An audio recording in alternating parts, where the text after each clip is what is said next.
소명가족 여러분 모두 반갑습니다. 잘 지내셨습니까? 전후좌우 보시면서 우리 서로 인사하실까요? 반갑습니다. 환영합니다. 잘 오셨습니다. 반갑습니다.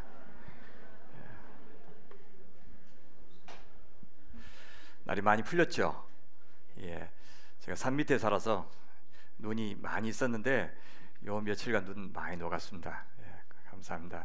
저희 마음도 좀 많이 풀렸으면 좋겠어요. 주중에 이제 김홍교 교수님이 미우라 아야코의 소설 그 빙점 있죠. 그 빙점이 드라마로 된 것을 보내주셔서 봤는데 또 소설로 읽을 때하고는 그 느낌이 사뭇 달랐습니다. 우리 마음속에 용서하지 못하고 늘 서운한 마음, 앙금 이런 것들이 좀 남아있는 분들이 있을 겁니다. 누구나 크고 작고 그 차이만 있을 뿐 누구나 갖고 있을 거예요. 빙점이라고 그러죠. 우리 좀 잘 안 됩니다. 어떻게 해보려고 그래도 좀 잘 안 돼서 참 그렇게 하는 동안에 용서하지 못하는 동안에 다른 사람들은 전혀 영향을 받지 않는데 내가 아프죠. 내가 나를 망가뜨리는 일들이 참 많이 있습니다. 하나님의 은총의 빛이 비춰야 내가 이렇게 수고해도 안 되는 것들이 자연스럽게 풀리기도 하고 그렇습니다. 근데 그때만 기다리고 하염없이 시간을 보내야 될 만한 일도 아닌 것 같아요. 우리가 우리 마음속에 있는 그 빙점들을 좀 녹여서 손을 내밀고 또 나아가고 그래야 된다는 것을 보여주는 중요한 소설이 그 미우라 아야코의 그 빙점이라는 것인데, 우리가 이제 날이 풀리고 눈이 녹고 하는 것을 보면서 우리 관계 사이에서 얼어붙었던 것들도 좀 잘 풀리고 하나님과 우리 사이에 끝내 내가 하나님 앞에 고백하지 못하고 가까이 나가지 못하고 고백하지 못하는 그런 것들도 좀 허심탄회하게 주님 앞에 아뢰고, 그래서 하나님과 친밀한 교제 속에 그분께 기대고 우리 지체들과의 관계 속에서도 잘 기대고 또 도움을 주는 온기 가득한 그런 공동체가 되었으면 좋겠다는 생각이 듭니다. 올 한 해 시작하면서 이렇게 풀어진 마음으로 이렇게 따스한 은총의 빛이 저희에게 비추기를 간절히 소원하는 마음으로 이 예배 자리 나아갔으면 좋겠습니다. 우리 같이 찬양하면서 주님 앞에 나가겠습니다.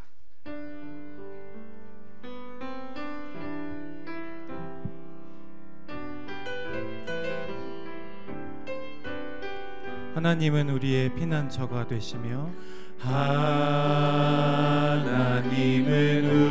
우리의 피난처가 되시며 환난 중에 우리의 힘과 도움이시라. 하나님은 우리의 하나님은 우리의 피난처가 되시며 환난 중에 우리의 힘과 도움이시라. 너희는 가만히 있어 너희는 가만히 있어 주가 하나님 되말지어다. 열방과 세계 가운데 주가 높임을 받으리라. 너희는 가만히 있어 너희는 가만히 있어 주가 하나님 되말지어다. 열방과 세계 가운데 주가 높임을 받으리라. 사랑합니다 내 아버지, 사랑합니다 내 아버지, 찬양합니다 내 온 맘 다하여 선포합니다 예수 그리스도. 주님 오심을 기다리며 나의 영혼이 잠 잠잠히 하나님만 바라며 나의 구원이 그에게서 나는도다. 이어서 찬양하겠습니다.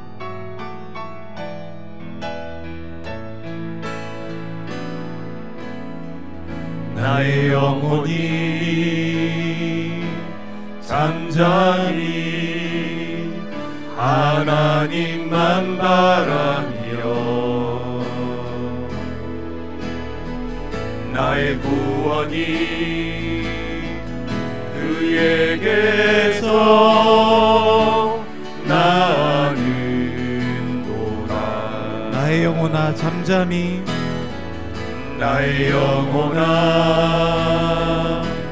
잠잠히 하나님만 바라라. 나의 소망이 저에게서 나는도다. 오직 주만이 나의 반석 나의 구원이시니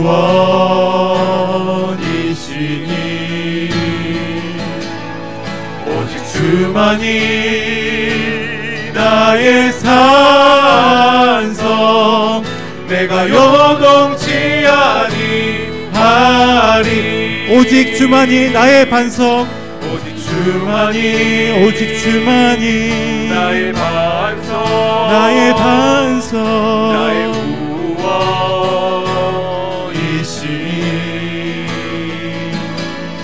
오직 주만이 나의 산성 내가 요동치 아니하리. 보라 하나님 구원을 보라 하나님 구원을 보라 하나님 능력을 너희를 위해서 싸우시는 주의 손을 보라 보라 하나님 구원을 보라 하나님 능력을 너희를 위해서 싸우시는 주의 손을 보라. 아멘. 모두 자리에서 일어나셔서 주님께 경배 찬양 올려드리겠습니다. 만복의 근원 하나님 온 백성 찬송 드리고 저 천사여 찬송하세. 찬송 성부 성자 성령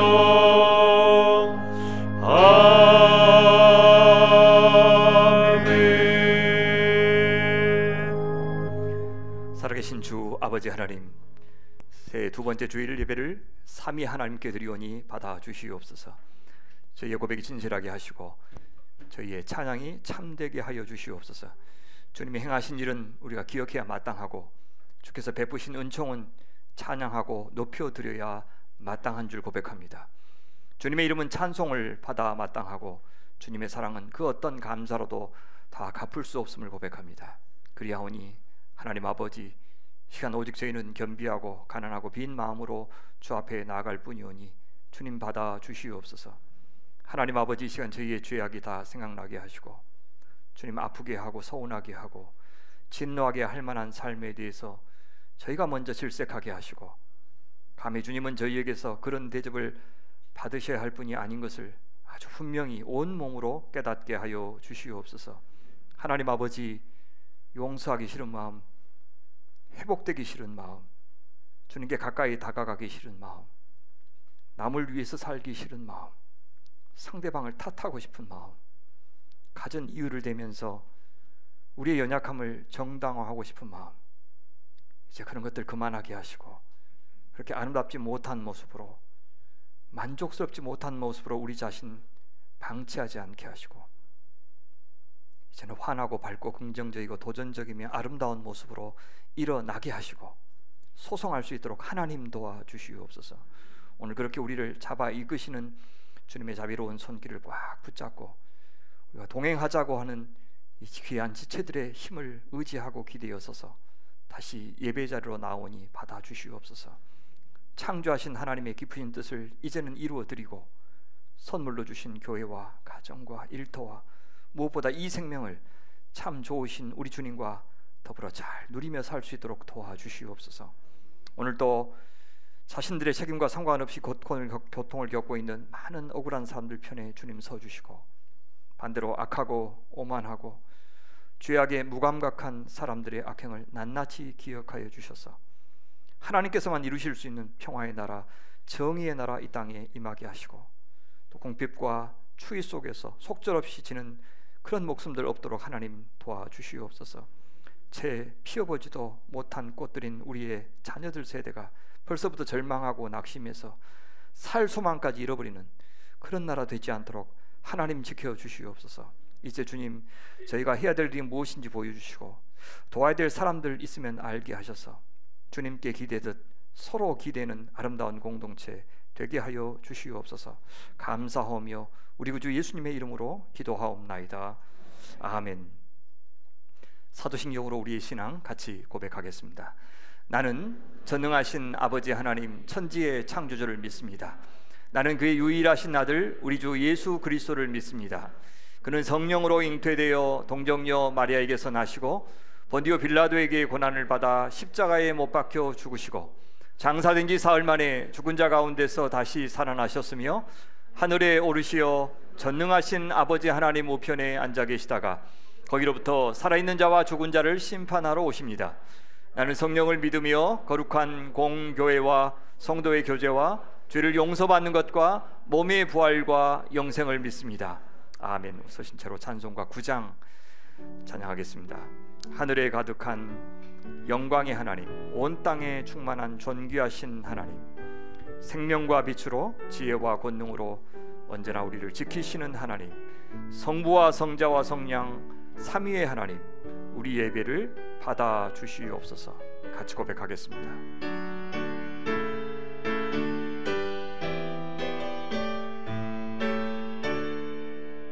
하늘에 가득 찬 영광의 하나님, 온 땅에 충만한 존귀하신 하나님, 생명과 빛으로 지혜와 권능으로 언제나 우리를 지키시는 하나님, 성부와 성자와 성령 삼위의 하나님, 우리 예배를 받아주시옵소서.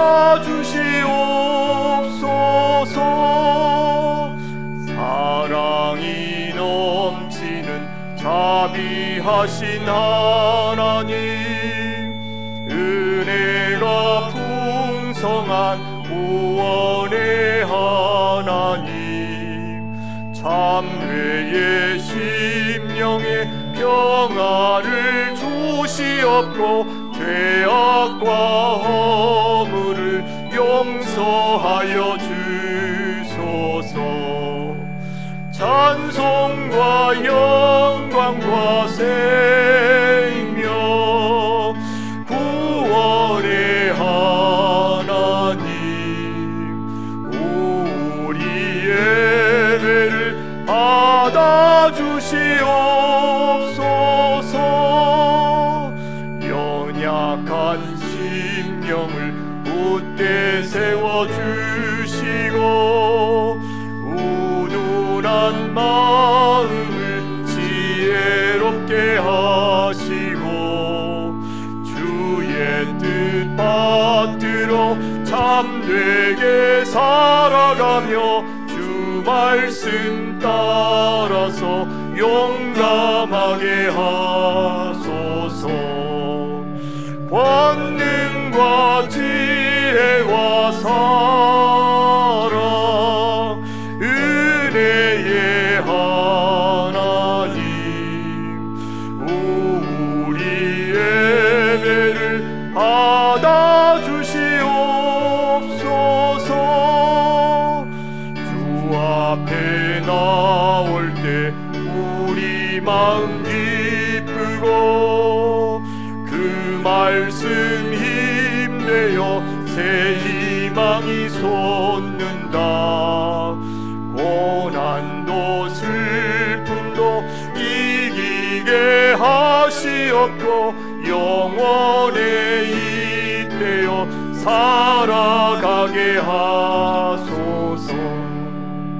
우리의 자랑과 기쁨 생명의 하나님, 우리 예배를 받아주시옵소서.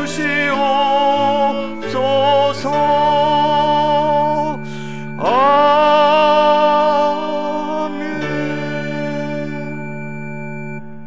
자리하시겠습니까? 오늘 성시교독은 여호수아 24장 말씀입니다. 이제는 여호와를 경외하며 온전함과 진실함으로 그를 섬기라.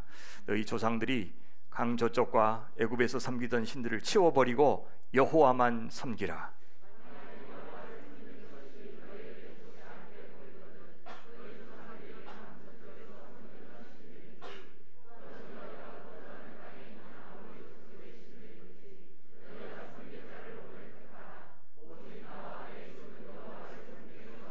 백성이 대답하여 이르되 우리가 결단코 여호와를 버리고 다른 신들을 섬기기를 하지 아니하오리니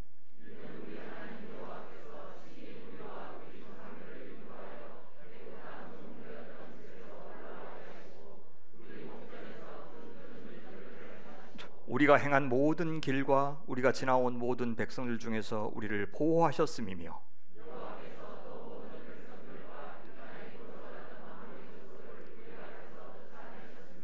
그러므로 우리도 여호와를 섬기리니 그는 우리 하나님이심이니이다 하니라. 아멘. 여호수아의 고별 설교입니다. 유언과도 같은 말씀입니다.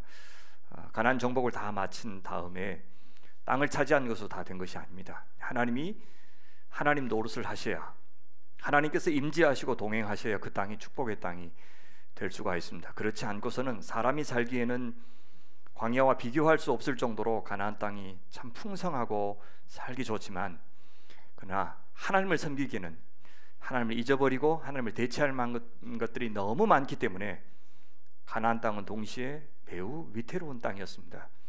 그래서 마지막에 그 땅 차지하고 나서 여호와만 섬기자, 여호와만 섬기자, 여호와와 다른 신들을 동시에 섬길 수 없다라고 이야기하고 있는 것입니다. 섬기기 위해서 반드시 필요한 것이 뭡니까? 치우라. 너희가 섬기던 우상들을 다 치워버리라. 그 말은 우상에게 매인 삶에서는, 우상의 노예가 된 삶에서는 참다운 예배가 될 수 없다는 뜻입니다. 하나님을 참으로 사랑하고 하나님을 진정으로 예배하기 위해서는 우리가 해방되어야 합니다. 우리가 자유로워져야 됩니다. 자유한 자만이 진정으로 사랑할 수 있는 것을 보여줍니다. 그래서 나는 너희들은 어떻게 하든지 상관없이 나의 집은 여호와만 섬기겠다. 이제 너희들을 선택하라. 여호와를 선택하지 않고 이 땅의 우상들을 선택하지 않고 할 수 있는 길은 없다. 여호와를 선택하지 않으면 너희들은 강 저쪽에서 섬기던 신, 아니 애굽에서 너희들이 가져온 신, 그것들을 섬길 수밖에 없을 것이다. 너희들 선택하라. 그러니까 이스라엘 백성들이 어떻게 해요? 아니요, 우리도 여호와만 섬기겠습니다. 왜요? 이는 하면서 여호와께서 하셨던 출애굽의 역사, 홍해를 건넌 역사, 광야를 지나게 하셨던 역사, 그리고 가나안 땅을 정복했던 그 숱한 역사들이 있으니 우리도 여호와를 섬기겠습니다. 그만 우리의 하나님으로 모시겠습니다 라고 고백하고 있습니다. 새해를 시작하면서 우리가 여러 가지 다짐을 했을 겁니다. 그 다짐의 중심에 여호와만 섬기겠습니다. 여호와께만 경배하겠습니다. 세상의 그 어떤 것으로부터 자유하고 진리 안에 거하겠습니다. 주님만 경배받는 그런 한 해로 삼겠습니다. 그런 가정으로 삼겠습니다.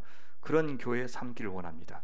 그것이 가장 큰 우리의 소원이 되었으면 좋겠습니다. 그러면 선물로 주신 그 가나안 땅의 축복을 제가 풍성히 받아 누리는 2023년 될 겁니다.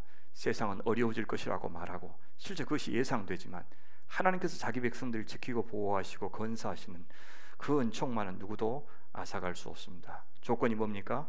여호와만 섬기는 것. 그것을 다짐하는 시간 되었으면 좋겠습니다. 우리 같이 기도할까요? 2023년도 저희 인생 가운데 이미 주께서 행하신 일들 잘 기억해서 우리 교회와 가정은 여호와만 섬기게 해주십시오. 위해서 기도합시다. 이태원 참사 희생자 유가족들 위로하시고 국회 특위가 진행되고 있고 연장되었는데 반드시 진상규명이 되고 책임자 처벌이 이루어질 수 있도록 기도해 주시고요. 여전히 전쟁 중에 있는 우크라이나와 러시아 청년들과 국민들을 위해서 기도해 주시면 좋겠습니다. 특별히 우리 권종구 집사님, 최순나 집사님 딸 수연 양이 징후가 좋지 않는 진단을 받았습니다. 다시 한번 야산병원에 가서 정밀 진단을 받아야 될 것인데 매우 큰 기도가 필요한 상황입니다. 위에서 꼭 기도해 주시면 좋겠습니다. 이번 주 금요일 14일 올라가서 진단을 받는데 진단과 치료의 모든 과정에 하나님께서 자비를 베풀어 주시도록, 그래서 이 생명도 살 뿐 아니라 우리 영혼의 생명도 신앙도 다시 새로워질 수 있도록 우리 같이 기도해 주시면 좋겠습니다. 같이 기도하겠습니다. 하나님 아버지 감사합니다. 저희를 부르셔서 예배자로 삼아주신 것 감사합니다. 저에게 행하신 일들 보여주신 축복 한없이 큰데 아버지 하나님, 그 하나님에게 어울리기에 걸맞게 합당한 경배와 찬양을 올려드리는 하나님의 사람들 다 되게 하여 주시옵소서. 아버지 하나님, 이 세상의 것들이 숱하게 자기들을 의지해야 살 수 있다고 말하는 그 소리들의 귀를 막고 우리 하나님만이 생명과 축복의 근원인 것을 고백하며 주님만 의지하도록 도와주옵소서. 이미 행하신 일들 잘 기억나게 하시고 그래야 하나님께 기대고 또한 귀한 공동체와 함께 연합하여 우리 주님의 아름다운 일들을 이루어 나갈 수 있도록 하나님 도와주시옵소서. 이태원 참사 희생자 유가족들의 마음을 위로해 주시옵소서. 오늘 또 울고 내일 또 울고 억울해서 울고 잊히지 않아서 하나님 우는 그 가족들을 위로하시고 진상규명 책임자 처벌 반드시 이루어질 수 있도록 하나님 도와주시옵소서. 아버지 하나님, 여전히 전쟁 중에 있고 공포 속에 있고 그 끝이 보이지 않는 우크라이나 땅에 하나님께서 평화를 주시고 우리가 누리는 이 안식을 허락하여 주시옵소서. 아버지 하나님, 수연이를 불쌍히 여기시고 아버지 하나님 오신 아버지 하나님께서 정확히 진단되고 좋은 의사 선생님 만나서 하나님 잘 치유될 수 있도록 도와주옵소서. 너무나도 젊은 청년입니다. 이대로 꺾일 수는 없습니다. 하나님 불쌍히 여겨 주옵소서. 몸만이 아니라 우리의 신앙도 새로워지고 하나님을 새롭게 만나고 오 하나님 아버지여 인생을 새롭게 계획할 수 있도록 하나님 들어주시옵소서. 오 아버지, 주의 정의와 은총이 임하는 되게 하여 주옵소서. 예배에 참여한 모든 사랑하는 가족들 심령마다 찾아가셔서 그들의 하나님이 되어 주시옵소서.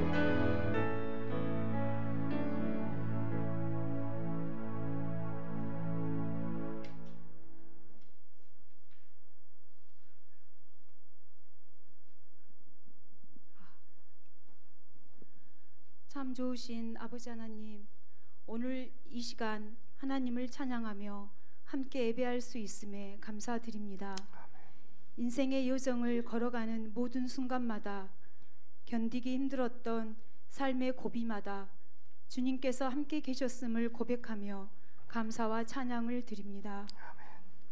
세상을 살면서 주님의 빛이 아니라 세상의 빛을 향해 허우적거리며 걸었던 인생의 연약함도 함께 고백하오니 주님 부디 용서하시고 불쌍히 여겨 주옵소서. 올해 우리 교회는 기대다라는 표어를 정하고 서로 함께 기대는 위로의 공동체가 되어가기를 소망하고 있습니다.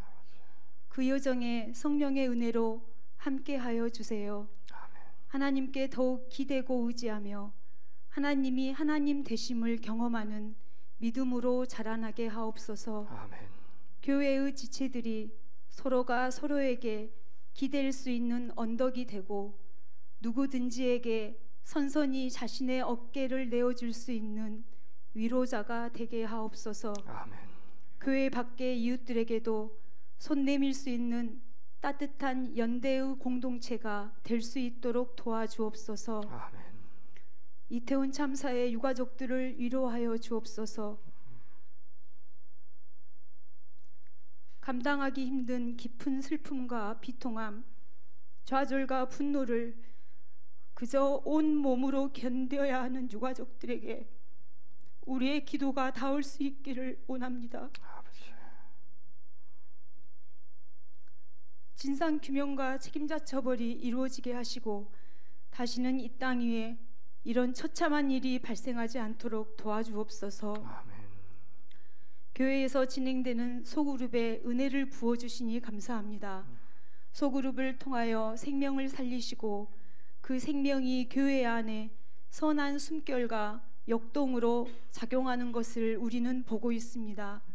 올해도 소그룹이 진행될 때마다 말씀의 은혜가 더욱 풍성하게 하시고 소그룹을 통하여 삶이 변화하는 역사가 일어나게 하옵소서. 아멘. 서로 교회에 등록하신 새가족들과 올해 새로 구성되는 나무 모임을 위하여 기도합니다.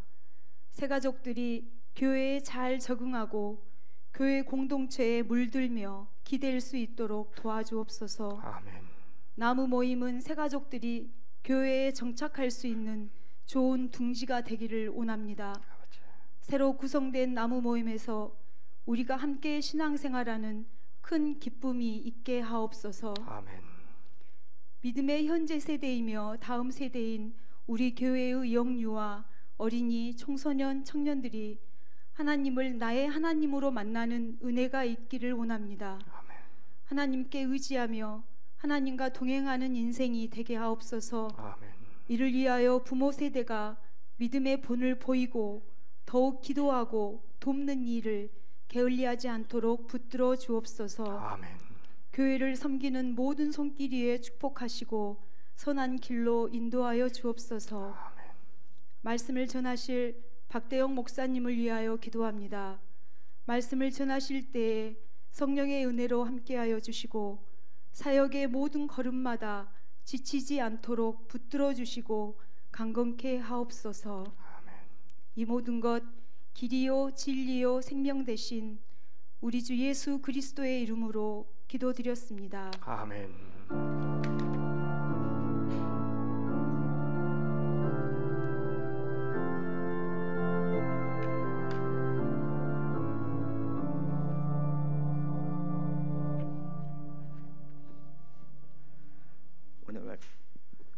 오늘 말씀은 창세기 25장 19절에서 26절, 로마서 9장 6절에서 14절 두 말씀입니다.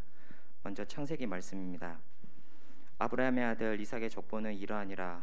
아브라함이 이삭을 낳았고 이삭은 40세에 리브가를 맞이하여 아내를 삼았으니 리브가는 닷단 아람의 아람 족속 중 부두엘의 딸이요 아람 족속 중 라반의 누이였더라. 이삭이 그의 아내가 임신하지 못하므로 그를 위하여 여호와께 간구하매 여호와께서 그의 간구를 들으셨으므로 그의 아내 리브가가 임신하였더니 그 아들들이 그의 태 속에서 서로 싸우는지라. 그가 이르되 이럴 경우에는 내가 어찌할꼬 하고 가서 여호와께 묻자온대 여호와께서 그에게 이르시되 두 국민이 내 태중에 있구나. 두 민족이 내 복중에서부터 나누이리라. 이 족속이 저 족속보다 강하겠고 큰 자가 어린 자를 섬기리라 하셨더라. 그 해산 기한이 찬즉 태에 쌍둥이가 있었는데 먼저 나온 자는 붉고 전신이 토록 같아서 이름을 에서라 하였고 후에 나온 아우는 손으로 에서의 발꿈치를 잡았으므로 그 이름을 야곱이라 하였으며 리브가가 그들을 낳을 때 이삭이 60세였더라. 아멘. 다음은 로마서 말씀입니다. 그러나 하나님의 말씀이 폐하여진 것 같지 않도다. 이스라엘에게서 난 그들이 다 이스라엘이 아니요 또한 아브라함의 씨가 다 그의 자녀가 아니라 오직 이삭으로부터 난 자라야 내 씨라 불리리라 하셨으니 곧 육신의 자녀가 하나님의 자녀가 아니요 오직 약속의 자녀가 씨로 여기심을 받느니라. 약속의 말씀은 이것이니 명년 이때 내가 이르리니 사라에게 아들이 있으리라 하심이라. 그뿐 아니라 또한 리브가가 우리 조상 이삭 한 사람으로 말미암아 임신하였는데 그 자식들이 아직 나지도 아니하고 무슨 선이나 악을 행하지 아니한 때에 택하심을 따라 되는 하나님의 뜻이 행위로 말미암지 않고 오직 부르시는 이로 말미암아 서게 하려 하사 리브가에게 이르시되 큰 자가 어린 자를 섬기리라 하셨나니 기록된 바 내가 야곱은 사랑하고 에서는 미워하였다 하심과 같으니라. 그런즉 우리가 무슨 말을 하리요 하나님께 불의가 있느냐 그럴 수 없느니라. 아멘. 감사합니다. 태 속에서부터 싸운 두 아들이 태어나다, 이런 제목으로 하나님의 말씀 같이 나누겠습니다. 오늘부터 창세기의 이제 야곱 내러티브를 우리 같이 나누도록 하겠습니다. 1절부터 저에게 성경에서 가장 매력적으로 다가온 두 인물이 있었는데 다윗과 야곱입니다. 그때는 왜 그랬는지 몰랐는데 나중에 공부하고 나서 비로소 알게 됐습니다. 우선 분량 면에서 보면 모세를 제외하고는 가장 많은 분량을 할애하고 있는 인물이 바로 이 야곱과 다윗과 야곱입니다. 근데 그보다도 두 인물이 저를 매료시킨 더 뚜렷한 이유가 있습니다. 그것은 성경에서 그냥 아주 인간적인 한 인간으로서의 삶을 가장 적나라하게 묘사하고 있는 사람이 이 야곱과 다윗입니다. 물론 모세도 인간적인 면모가 드러나기도 해요. 하지만 그는 주로 하나님을 대신해서 하나님의 구속 역사를 담당하는 지도자로서의 모습으로 더 많이 등장합니다. 창세기 안에서만 보더라도 가장 중요한 인물은 단연 하나님과 언약을 맺었던 아브라함입니다. 그런데 분량 면에서 보면요, 아브라함의 이야기는 약 15장 정도 걸쳐 나오는데 야곱의 이야기는 무려 25장이나 됩니다. 창세기 다음에 이제 이스라엘 역사가 쭉 전개되는데 주로 야곱의 12아들들이 그 역사를 주도하죠. 이런 점에서 야곱의 중요성도 결코 아브라함에게 뒤지지 않습니다. 심지어 야곱의 다른 이름이 무엇입니까? 이스라엘. 아예 하나님 나라의 이름이 된다는 사실은 야곱이 얼마나 중요한지를 강조합니다. 근데 아브라함 역시 모세도 그의 인간적인 면모보다는 언약 역사에서 그가 얼마나 중요한 위치를 차지하고 있는지를 성경은 더 많이 강조합니다. 그러니까 하나님이 약속을 주셨죠. 자손의 약속과 땅의 약속. 그가 어떻게 그 약속에 대해서 믿음으로 반응해 가는지, 결국 인간적인 부족함에도 불구하고 하나님께서 어떻게 그 약속을 신실하게 이루어 가시는지에 더 초점을 맞추고 있습니다. 물론 야곱을 통해서도 창세기 저자의 그 의도가 분명히 드러납니다. 야곱의 메시지하고 아브라함의 메시지가 비슷해요. 아니, 족장들의 삶 전체가 바로 그 복을 주시는 하나님의 약속에 대한 이야기입니다. 언약의 나라인 하나님 나라 이야기가 바로 이 족장들의 역사인데 그 주제를 전개해 나가는 방법은 야곱과 아브라함이 전혀 다릅니다. 야곱의 이야기를 듣다 보면 살고 있는 시대만 다를 뿐 야곱이라고 하는 저 한 인간이 우리와 결코 다르지 않다는 것을 알게 될 겁니다. 야곱의 이야기는 사실 우리 이야기고, 그래서 이야기를 처음에는 듣고 읽다가 나중에 그 이야기 속으로 들어가서 우리가 야곱이 되는 경험을 하게 될 겁니다. 여러분, 야고보 선생님께서 믿음의 기도를 드린 엘리야 선지자를 소개하면서 그가 우리와 성정이 같은 사람이다 이렇게 하셨던 거 기억나십니까? 야곱에게도 똑같은 그렇게 표현을 하고 싶어요. 야곱, 그는 우리와 성정이 같은 사람. 그런데요, 성경에서 그렇게 많은 분량을 차지하고 있는 인물 중 하나이지만 혹시 여러분 중에서 나는 야곱과 같은 사람이 되고 싶어, 야곱을 본받고 싶어, 혹시 그런 분들 계십니까? 자기 자녀가 내 자녀는 야곱 같은 자녀가 되었으면 좋겠어, 그것을 바라는 부모도 거의 없을 것 같습니다.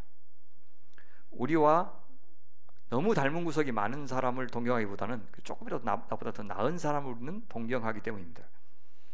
그렇지만요, 야곱을 미워하기도 어렵습니다. 그는 쳐다보기도 싫을 만큼 질색할 사람은 또 아닙니다. 왜냐하면 그에게는 우리에게 있는 것이 너무 많이 그에게도 있어요. 인간적인 욕망, 갈등, 욕심.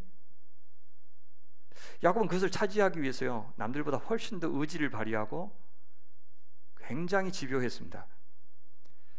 그것을 위해서라면 잔머리도 굴리고 속임수를 쓰기도 했고요, 사랑하는 아내 라헬을 얻기 위해서 13년 동안 일한 것에서 볼 수 있듯이 대가를 치르는 것도 마다하지 않았습니다.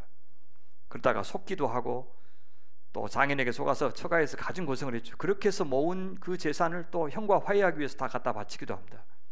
부모와 생리배를 하기도 하고 가장 사랑하는 아내를 출산 중에 잃기도 하고, 나중에는 자식들한테 속아서 사랑하는 아들 요셉이 죽은 줄로 알고 수치된 가슴을 움켜쥐고 노년까지 살았습니다.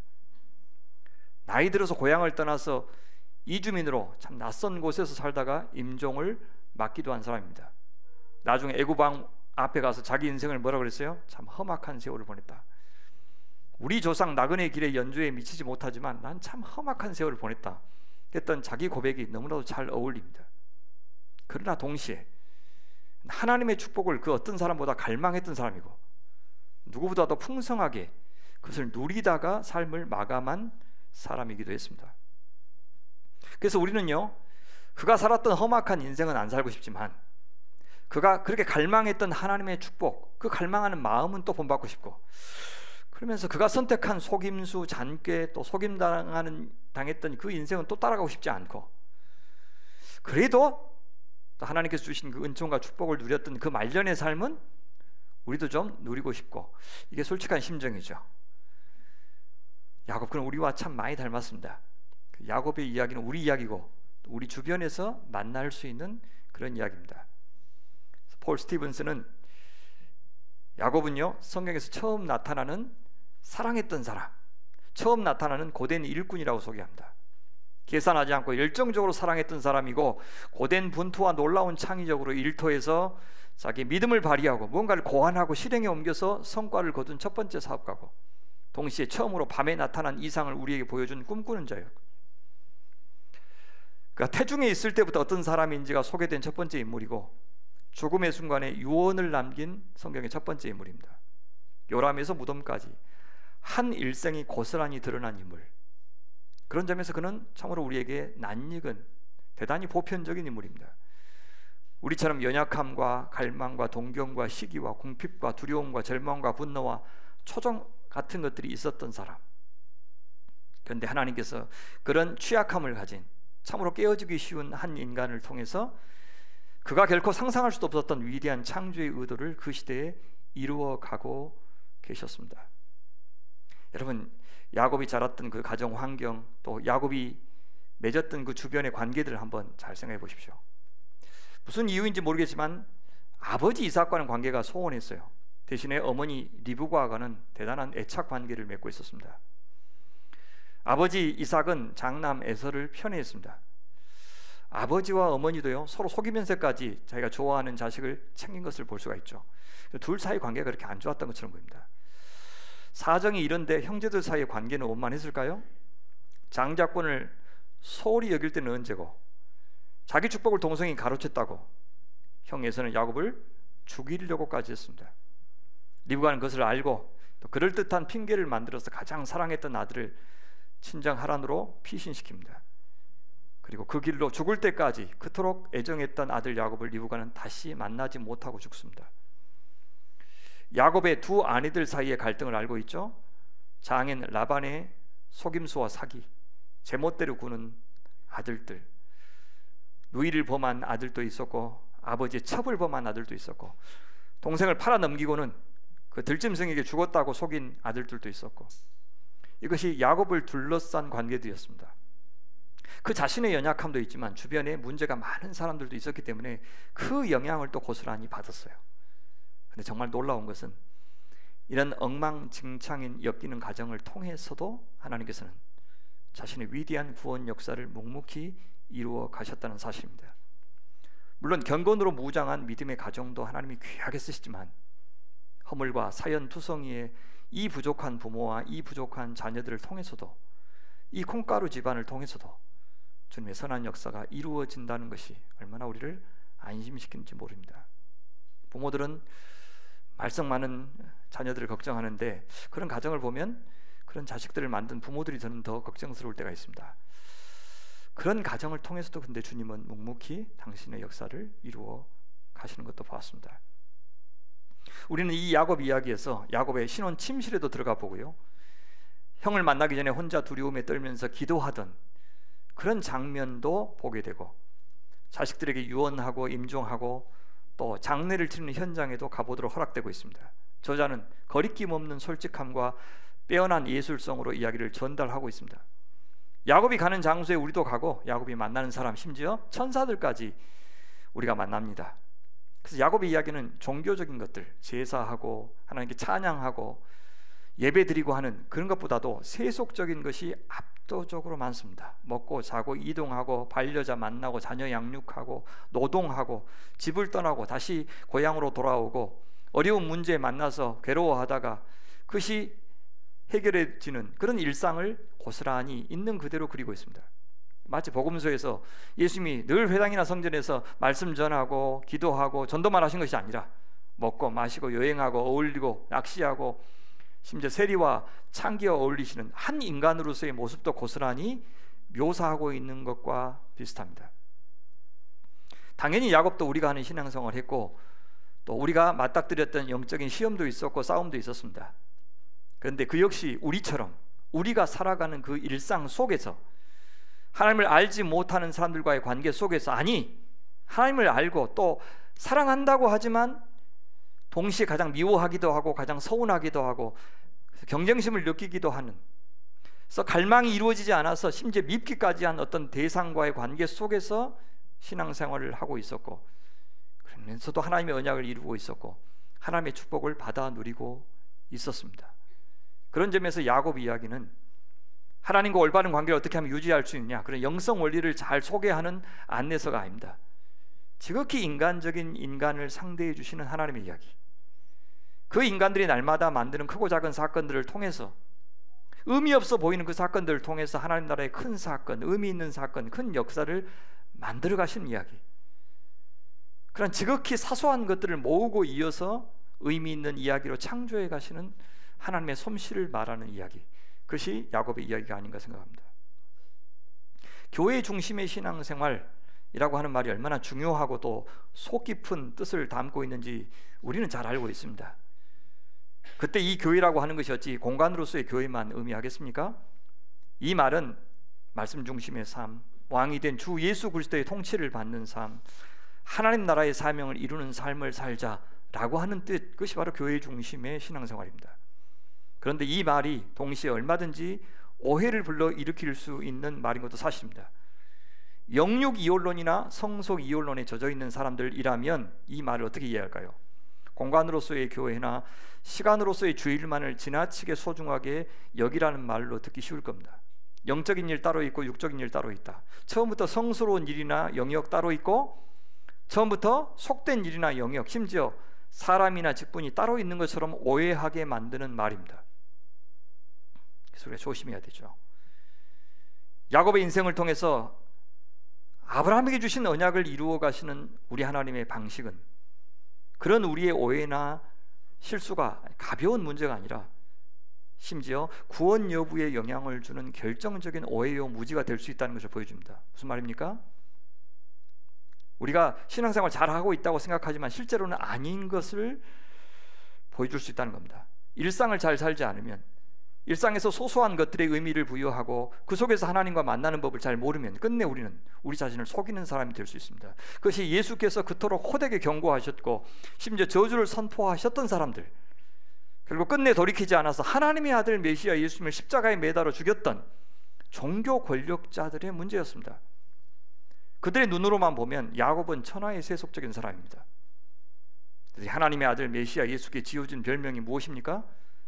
너희들은 봐, 저 사람은 먹보여 술꾼이며 세리와 죄인의 친구로구나. 한마디로 예수는 누구요? 야곱 같은 놈이다, 이렇게 비난한 겁니다. 근데 하나님께서는요, 놀랍게 에서가 아니라 야곱 이스라엘을 당신의 언약을 이루시는 데 쓰셨고, 저 경건하게 보이는 바리새인과 사두개인들이 아니라 먹보요 술꾼이요 죄인들과 어울려 다니는 그 예수님을 통해서 당신의 새 언약을 이루셨던 것을 우리는 알고 있습니다. 그러니 우리도 먹보여 술꾼이 되자고 또 적용하는 사람들이 있을 겁니다. 교회나 주의를 소홀히 여겨도 좋다는 뜻이구나, 죄인들과 서슴지 말고 물 좋은 곳에서 잘 노는 사람이 되자, 그런 말 아니죠.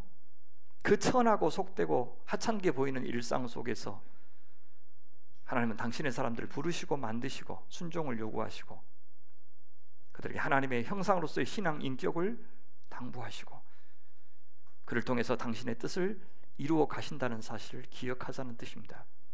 신앙생활만이 아니라 생활신앙도 중요하고, 주일만이 아니라 월요일부터 토요일까지도 중요하고, 교회에서 드리는 예배 서비스만이 아니라 직장에서의 봉사와 섬김 서비스도 중요하고, 장로, 집사, 권사, 목사로의 삶뿐만 아니라 아버지, 어머니, 자식, 또 이웃으로서의 삶 또한 중요하다는 그런 의미입니다. 언행일치, 신행일치, 영속일치, 영육일치가 중요하다는 것을 야곱 이야기는 우리에게 말해주고 있습니다. 그래서 이제 우리는 야곱 이야기를 해석하면서 두 가지를 동시에 유념하기로 합니다. 첫째는 뭐냐?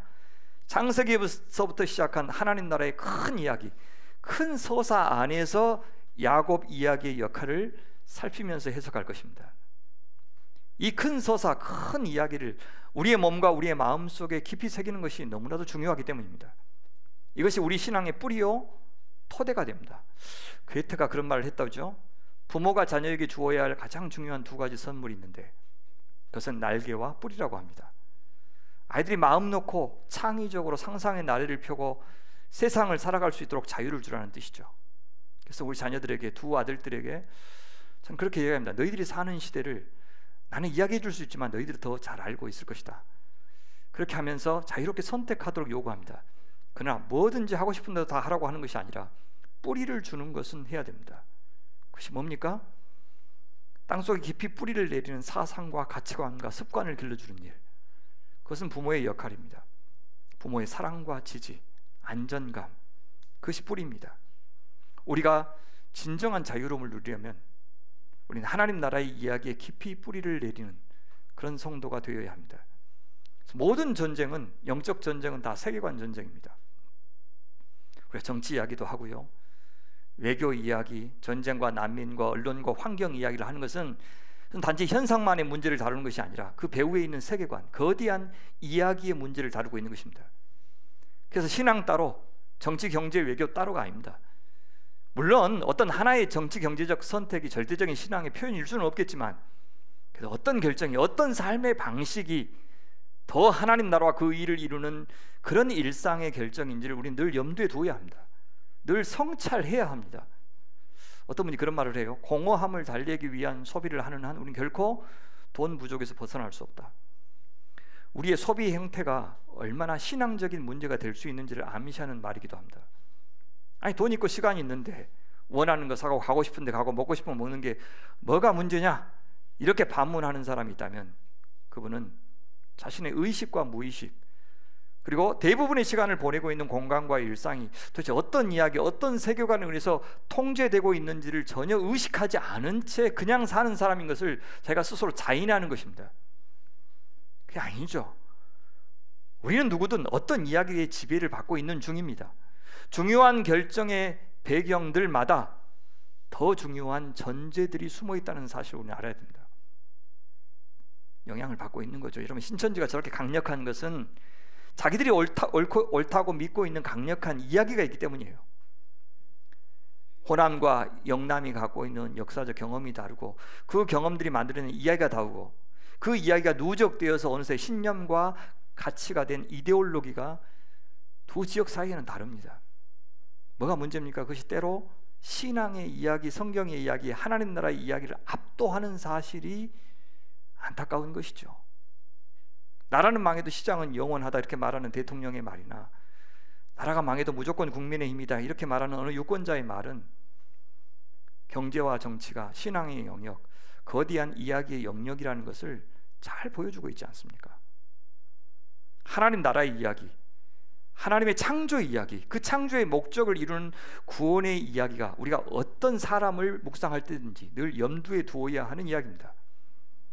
그래서 야곱의 지극히 인간적인 이야기를 들으면서도 야곱이 선한 사람이다, 나쁜 사람이다, 잘한다, 못한다 그런 도덕적이고 윤리적인 기준으로만 말할 것이 아니라 창세기 1장 1절부터 시작된 하나님 나라의 큰 이야기, 언약 이야기가 그래, 이 연약한 사람을 통해서는 어떻게 이루어지는지를 유념하면서 우리가 들어야 된다는 겁니다. 그러나 동시에 저희는 창세기 저자의 서사 진행 방식을 따라서 한 인간 야곱과 그를 둘러싼 다른 사람들, 다른 관계들, 다른 사건들을 있는 그대로 보려고 예를 쓸 것입니다. 무슨 말인가 하면 때로 성경은 놀랍게도요, 선택을 받은 사람들을 대단히 결격 사유가 많은 사람으로 묘사하고요, 반면에 선택받지 않는 사람이 오히려 더 긍정적으로 묘사되고 있는 것을 보게 될 겁니다. 대표적으로 야곱과 에서에 대한 묘사가 그렇습니다. 사기꾼 야곱과 비교할 때 형 에서는요 훨씬 더 긍정적으로 나옵니다. 우린 때로 이런 것들이 당황스럽게 보일지라도 있는 그대로 성경이 묘사한 대로 성경을 보려고 노력해야 할 것입니다. 성경을 우리가 갖고 있는 교리를 사용해서 다듬거나 변조하려고 하지 않아야 된다는 뜻입니다. 마치 야생 동물을 길들이듯 성경 이야기를 자신들의 관심사, 교단, 교리를 갖고 길들이려고 하는 시도를 금해야 됩니다. 예수님에게 억지로 끼워 맞추려는 해석도 문제입니다. 길들여진 맹수가 더는 맹수가 아니듯이 길들여진 성경은 더는 성경이 아닙니다. 성경을 읽는 가장 좋은 방법은 성경이 말해주는 그대로 받아들이는 것입니다. 여러분, 그렇게 하다 보면요, 한 인간 안에 있는 일관성만큼이나 모순들을 많이 보게 될 것입니다. 사람이요, 이랬다 저랬다 하는 모습이 보일 겁니다. 저도 그래요. 우리 아들들도 아빠 왜 교회에서의 모습과 집에서의 모습이 달라? 왜 교인들하고 전화 통화할 때하고 엄마하고 이야기할 때하고 달라? 그래요? 제 안에 수많은 죄가 있다는 것을 얘가 좀 알고 있는 것입니다. 어떤 사람 보면 신앙이 있는 것처럼 보이다가 다음 순간엔 전혀 세속적인 인간이 됩니다. 교회에서 성도들의 모습 어떤 부분을 보죠? 우리는 잠깐 만나니까. 근데 그것이 그 사람이 전부가 아닙니다. 그 한 모습으로 그 사람 전체를 평가하면 얼마나 억울하겠어요. 누가 나를 그렇게 판단한다면 그게 아니라고 막 말하고 싶을 겁니다. 다윗도 그래요. 다윗도 그래요. 천의 얼굴을 가진 사람입니다. 하덕기 씨의 가시나무라는 노래 아시죠? 내 속에 내가 너무도 많아 당신이 쉴 곳 없네. 이것이 인간입니다. 야곱, 어머니 곁에서 조용히 있기를 좋아하는 사람이면서 동시에 장자권을 노리는 사기꾼, 한 여자를 죽도록 사랑한 로맨티스트, 동시에 털이 많은 형과 비교하여 흰 피부를 가진 나약한 청년 같더니만 사랑하는 여인한테 잘 보이려고 몇 사람의 장정에 다 덤벼들어 옮기기에도 무거운 돌을 괴력을 발휘하여 옮기는 사람, 사기치는 지혜를 발휘하다가도 사기당하는 허당의 모습을 보이는 사람, 어설픈 유전학자 노릇을 하기도 하고 하나님과 씨름할 정도로 담대한 측면도 있고, 하나님께 이겼다는, 너 그래서 이스라엘이라고 내가 부를 것이다 라는 말을 듣고도 그 다음 순간에는 또 사람들에게 목숨을 빼앗길까 봐 전전긍긍하는 그런 야곱, 자기 아들들이 자기 첩을 범해도 침묵만 지키고 있는 무기력한 아비의 모습을 보이다가도 아니 그 늙은 나이에 고향을 떠나 애굽으로 이민을 떠나기로 결심할 만큼 결단력 있는 가장의 모습을 보이기도 하는 야곱, 자기가 사랑하는 아내 라헬에게서 난 두 아들 요셉과 베냐민은 지극히도 편애하더니만 마지막 죽기 전에 유언으로 축복할 때는 영적인 장자권은 그 사랑하는 아들들이 아니라 넷째 아들 유다에게 주고, 요셉의 아들들 가운데서도 장남인 므낫세가 아니라 차남인 에브라임에게 장자의 축복을 줄 만큼 영적으로 눈이 밝은 분별력이 있는 믿음의 가장이 되기도 한 사람 야곱. 누가 진짜 야곱입니까?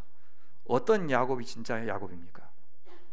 그렇죠, 우리와 닮았죠. 이런 모순적이고 다층적인 그런 면모들이 서로 어떻게 조화를 이루게 될지 아직 모릅니다. 궁금하시죠? 500원. 야곱 이야기를 보면 이런 다양한 성품들이요, 그때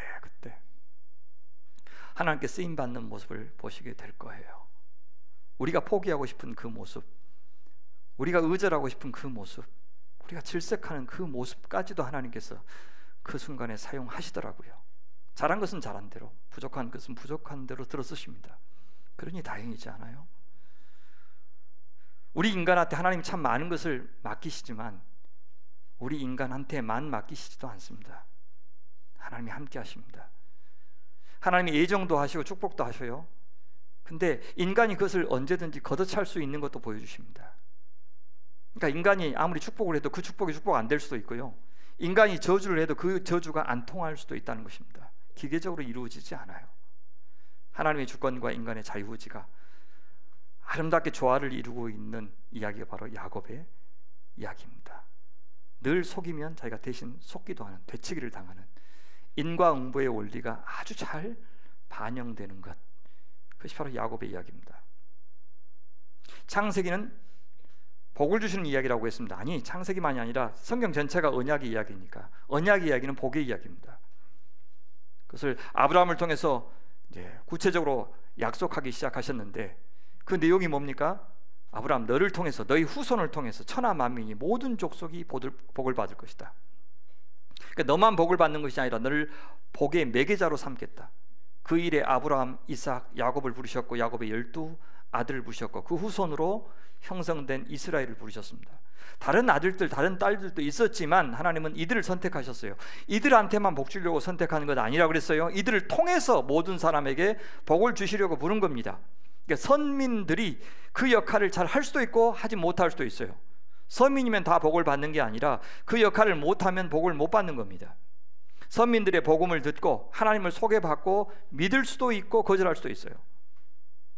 우리는 이런 선택의 주권이 하나님께 있지만 그것이 어떤 한 사람의 구원만을 위한 선택이라고 생각해서는 안 됩니다. 개인 구원의 측면에서만 생각해서는 안 돼요. 더 큰 목적, 하나님 나라를 이루기 위한 선민이고 창조의 목적을 이루기 위한 하나님의 선택이었음을 기억해야 됩니다. 우리는 결국 그 계획이 예수님을 통해서 성취되고 새 하늘과 새 땅에서 완성되는 계획인 것을 알고 있습니다. 창세기 안에서 야곱의 위치는 어떠합니까? 우선 족장들의 이야기가 12장부터 50장까지 길게 이어집니다. 여기에는 아브라함도 나오고 이삭도 나오고 야곱도 나오고 야곱의 12 아들들도 나옵니다. 그리고 하갈이 낳은 이스마엘과 또 야곱의 형 에서도 등장합니다.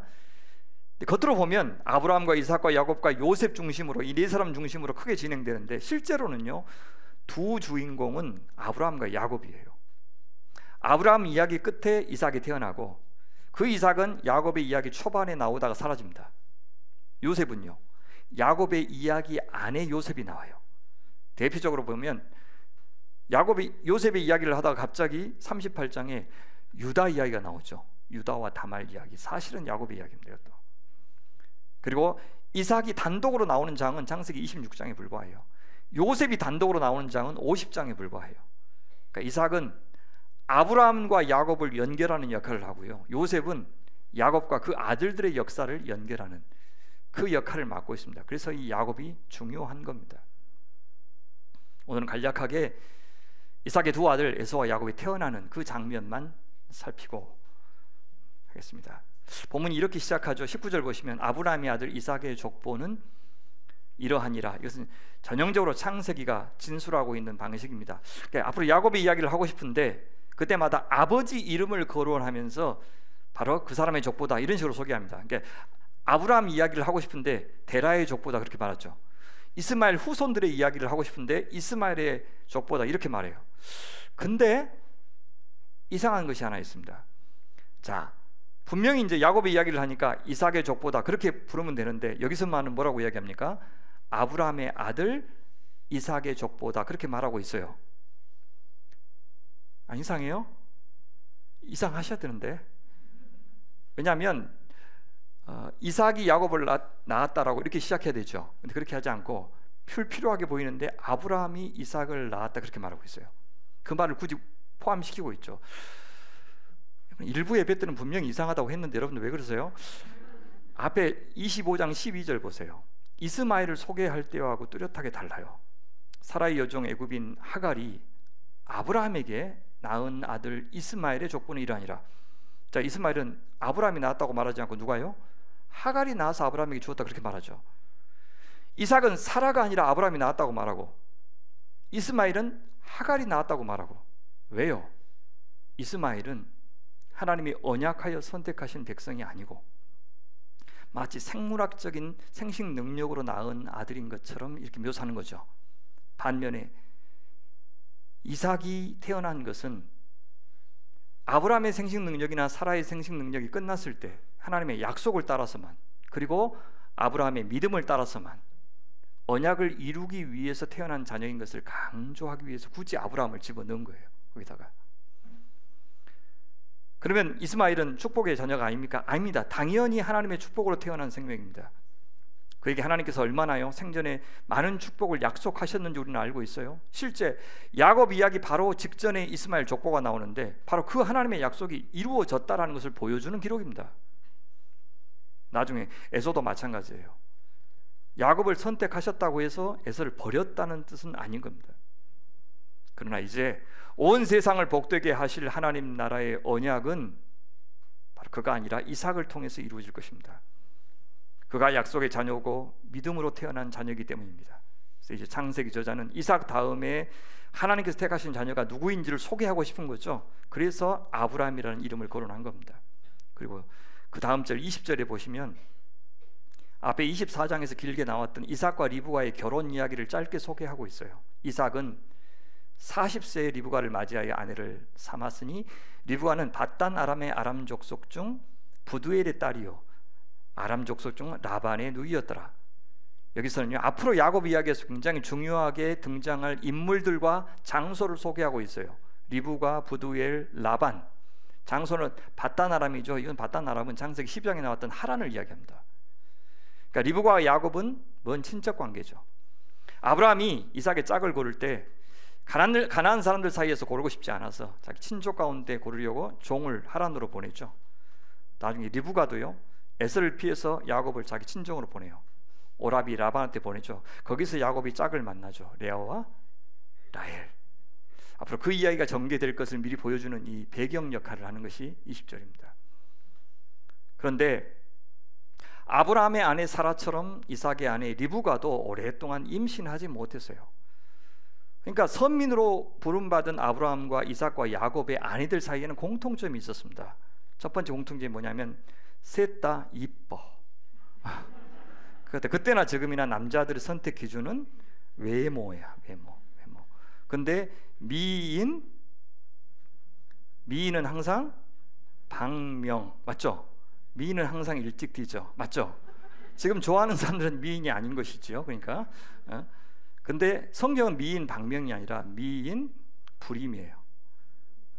그러니까 얼굴 이쁜 것과 애 잘 낳는 것을 같이 안 주셔. 그래서 대가를 치르게 하시죠. 이쁜 사람하고 같이 살려면 오래오래 기다려야 돼. 자식 보려면. 그런 걸 주셔. 얼마나 공평하신 하나님이십니까? 그렇죠? 그 조건을 항상 주시면서 뭘 보여주고 싶은 거냐면 하나님 나라는 인간의 능력이 아니라 하나님의 은혜로만 이루어지는 나라다라고 하는 것을 보여주고, 그래서 믿음으로 그 나라에 참여할 수 있다는 것을 선민들의 삶을 통해서 보여주는 겁니다. 그래서 아브라함이 자식을 낳기까지 75세부터 100세까지 무려 25년이 걸렸죠. 이삭은요 40세부터 60세까지 20년이나 걸렸습니다.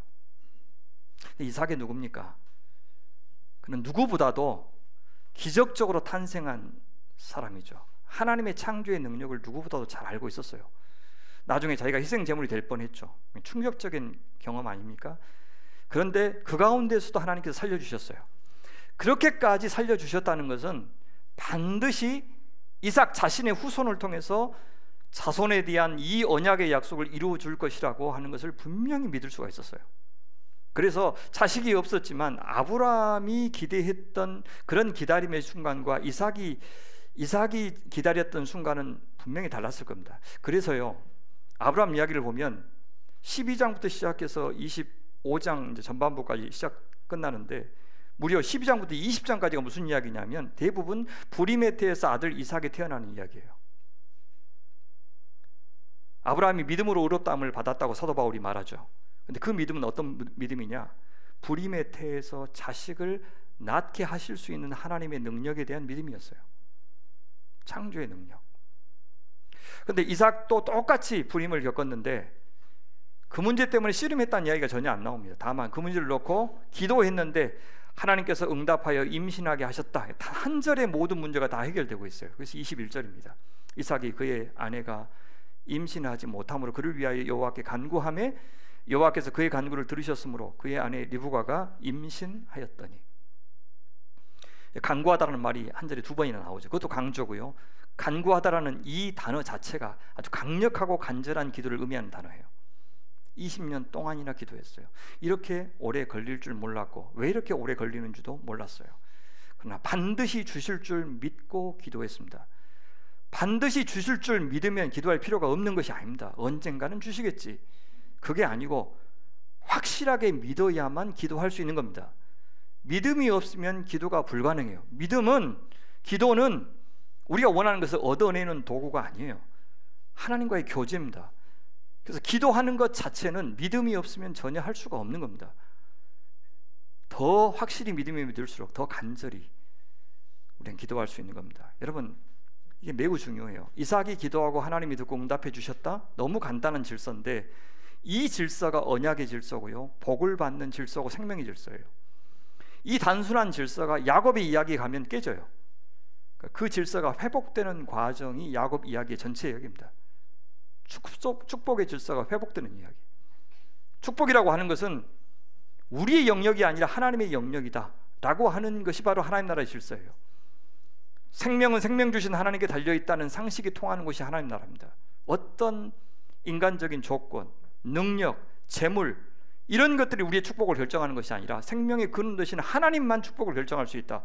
축복은 우리가 노력해서 to earn, to get, 얻어내고 쟁취해내는 것이 아니라 은혜로 받아야 되는 것이다 라고 하는 것이 하나님 나라 질서예요. 야곱이 그것을 깨트렸어요. 이삭이 믿고 기도했던 그 질서를 야곱은 믿지 않았기 때문에 잔꾀를 써서 장자권을 가로채고 어머니 리브가도 속임수를 써서 아들에게 그 축복을 주려고 하고, 야곱은 하나님의 축복을 대단히 갈망한 사람이었지만 그 축복을 하나님이 당신의 주권대로 주신다는 것은 믿지 않았어요. 그래서요, 가장 원하는 것, 바라는 것, 가장 사랑하는 것, 가장 열정적으로 매달렸던 그것, 손에 자기 방법으로 넣긴 냈지만 머지않아서 다 그의 손에서 빠져나가는 것을 경험했어요. 재산도 그랬고, 아내도 그랬고, 자식도 그랬고, 땅도 그랬고. 아버지 이삭한테 받았던 그 축복은 가나안 땅에서 누리는 축복이었어요. 근데 축복을 받자마자 하란으로 가고, 하란에서 번 것도 형한테 다 갖다 주고, 거기 살다가 기근 내려와서 다시 애굽으로 내려가고, 정작 그 축복을 받지는 못했어요. 오직 그의 뼈만 돌아와서 막벨라 굴에 묻혔습니다. 그 뼈 묻힌 굴은 노력해서 얻은 축복이 아니라 순종했을 때 하나님의 은혜로 주신 것이었습니다. 사랑하는 성도 여러분, 이삭이 생명의 근원이신 하나님께 간절히 기도하고 살아계신 하나님이 그 기도를 들어서 응답하셨던 이 축복의 질서가, 이 당연한 질서가 우리 사랑하는 성도들의 가정에 임하기를 바랍니다. 이 교회에서는 그 질서가 통하기를 바랍니다. 그래야 사람들이 만든 짝퉁 축복이 아니라 하나님께만 영광이 돌아가는 참된 축복을 누리시길 바랍니다. 리브가가 임신했어요. 쌍둥이를 주셨습니다. 아들을 더 귀하게 여겼던 시대를 감안하면 일란성 쌍둥이는 큰 축복입니다. 만약 여러분의 자녀가 20대 후반, 30대 초반에 결혼했는데 거의 40대 후반이나 50대 초반에 늦둥이 쌍둥이를 임신했다면 기분이 어떻겠어요? 노산의 걱정을 다 잊을 만큼 큰 기쁨으로 여기지 않았겠습니까? 근데 그 기쁨은 또 다른 현실적인 어려움 때문에 금세 근심으로 바뀌었습니다. 우리도 그래요. 우리의 기도 응답이 우리의 영원한 기쁨이 되는 게 아닙니다.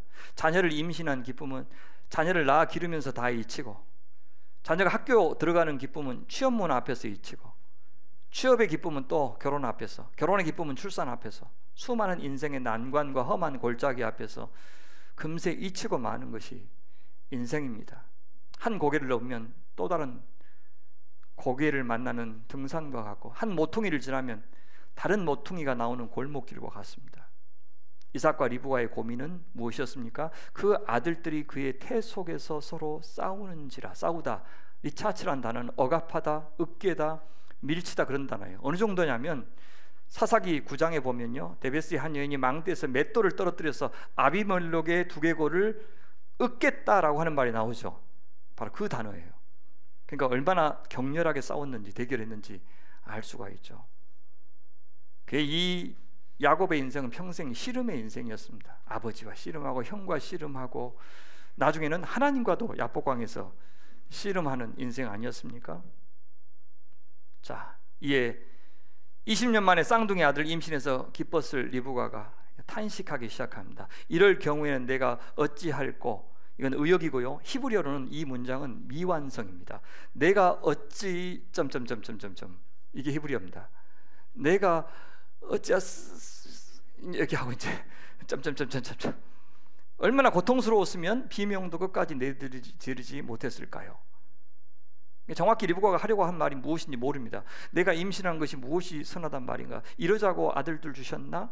이렇게 요동이 심한데 아이들이 무사히 태어날 수 있을까? 무슨 말인지 모르겠어요. 어쨌든 무슨 말인지 하고 싶었어요. 힘들다고 원망을 하자니 이 아들들로 인한 감사의 마음이 사라질까 염려했을 수도 있어요. 차마 말을 다 잊지 못한 겁니다. 속썩이는 자녀가 있으면 나가서 죽든지 말든지 알아서 해라. 나 이게 네가 내 자식 아니다. 자식 없는 셈 치고 살란다. 이렇게 했지만 진짜 그렇게 되기를 바라는 부모가 어디 있겠습니까? 그 심정이죠. 고통스러웠지만 리브가는 이 자녀들을 인해서 감사하는 마음도 여전했기 때문에 심지어 힘들다는 말도 끝까지 맺지 못하는 그런 것이 아닌가 뇌피셜로 돌려봤습니다. 그때 이 고통 속에서 리브가가 선택한 방법이 뭡니까? 하나님께 한번 물어보자. 이삭은 하나님께 기도했다면 리브가도 사실 기도한 거죠. 물었습니다. 어째 자신이 이렇게 태중에서 싸우는 두 아들을 임신하게 되었는지, 하나님의 뜻은 어디 있는지, 무사하게 태어날 수 있는지 물었어요. 여기서 리브가가 누구를 통해서 물었는지가 큰 이슈입니다. 따로 하나님의 신탁을 받아주는 제사장이 있었을 것이라고 보기 어렵기 때문에 아마도 남편 이삭을 통해서 묻지 않았을까 학자들은 더 많이 주장합니다. 그렇다면 문제가 뭐냐면 이삭도 이 야곱과 에서에 대한 하나님의 뜻을 알고 있었다는 말이 되잖아요. 근데 나중에 보면 알고 있었는데도 이 에서가 이삭이 야곱이 아니라 에서에게 장자의 축복을 주잖아요. 왜 불순종했을까? 혹시 다른 사람을 통해서 하나님의 신탁을 들었다면 리브가가요 말을 안 해줬을 가능성이 있어요. 그럼 왜 남편한테는 이 중요한 정보를 말해주지 않았을까? 의구심이 들죠. 근데 본문은 이에 대해서 아무것도 말해주지 않습니다.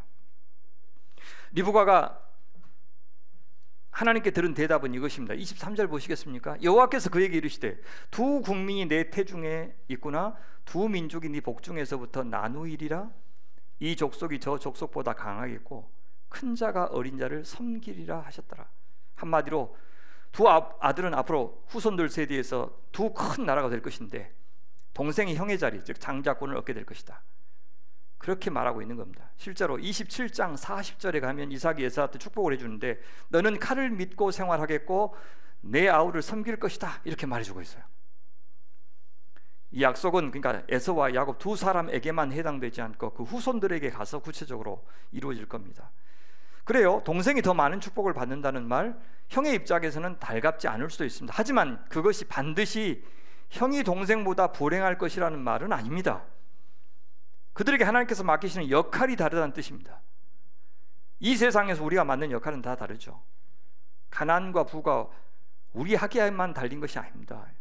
열심히 하면 누구든 공부 잘하고 출세하고 돈도 많이 벌고 영향력을 떨칠 수 있는 것 아닙니다. 거의 대부분은요 이미 다 갖고 태어납니다. 재벌집 막내 아들과 우리가 어떻게 같을 수가 있어요? 타고난 머리가 다르고 재능이 다른데 어떻게 똑같이 공부 잘할 수 있고 노래 잘할 수 있고 운동 잘할 수 있겠습니까? 부자 나라와 가난한 나라, 엮이는 가정과 온전한 가정, 남자와 여자, 건강한 사람과 장애가 있는 사람, 우리는 너무나도 다른 태생적인 조건을 갖고 태어나고요, 이미 상당 부분 우리의 인생은 결정된 채로 주어집니다. 하지만 그 조건에 대해서 우리가 어떻게 반응하냐에 따라 세상이 주는 것 말고 하나님의 축복이 결정됩니다.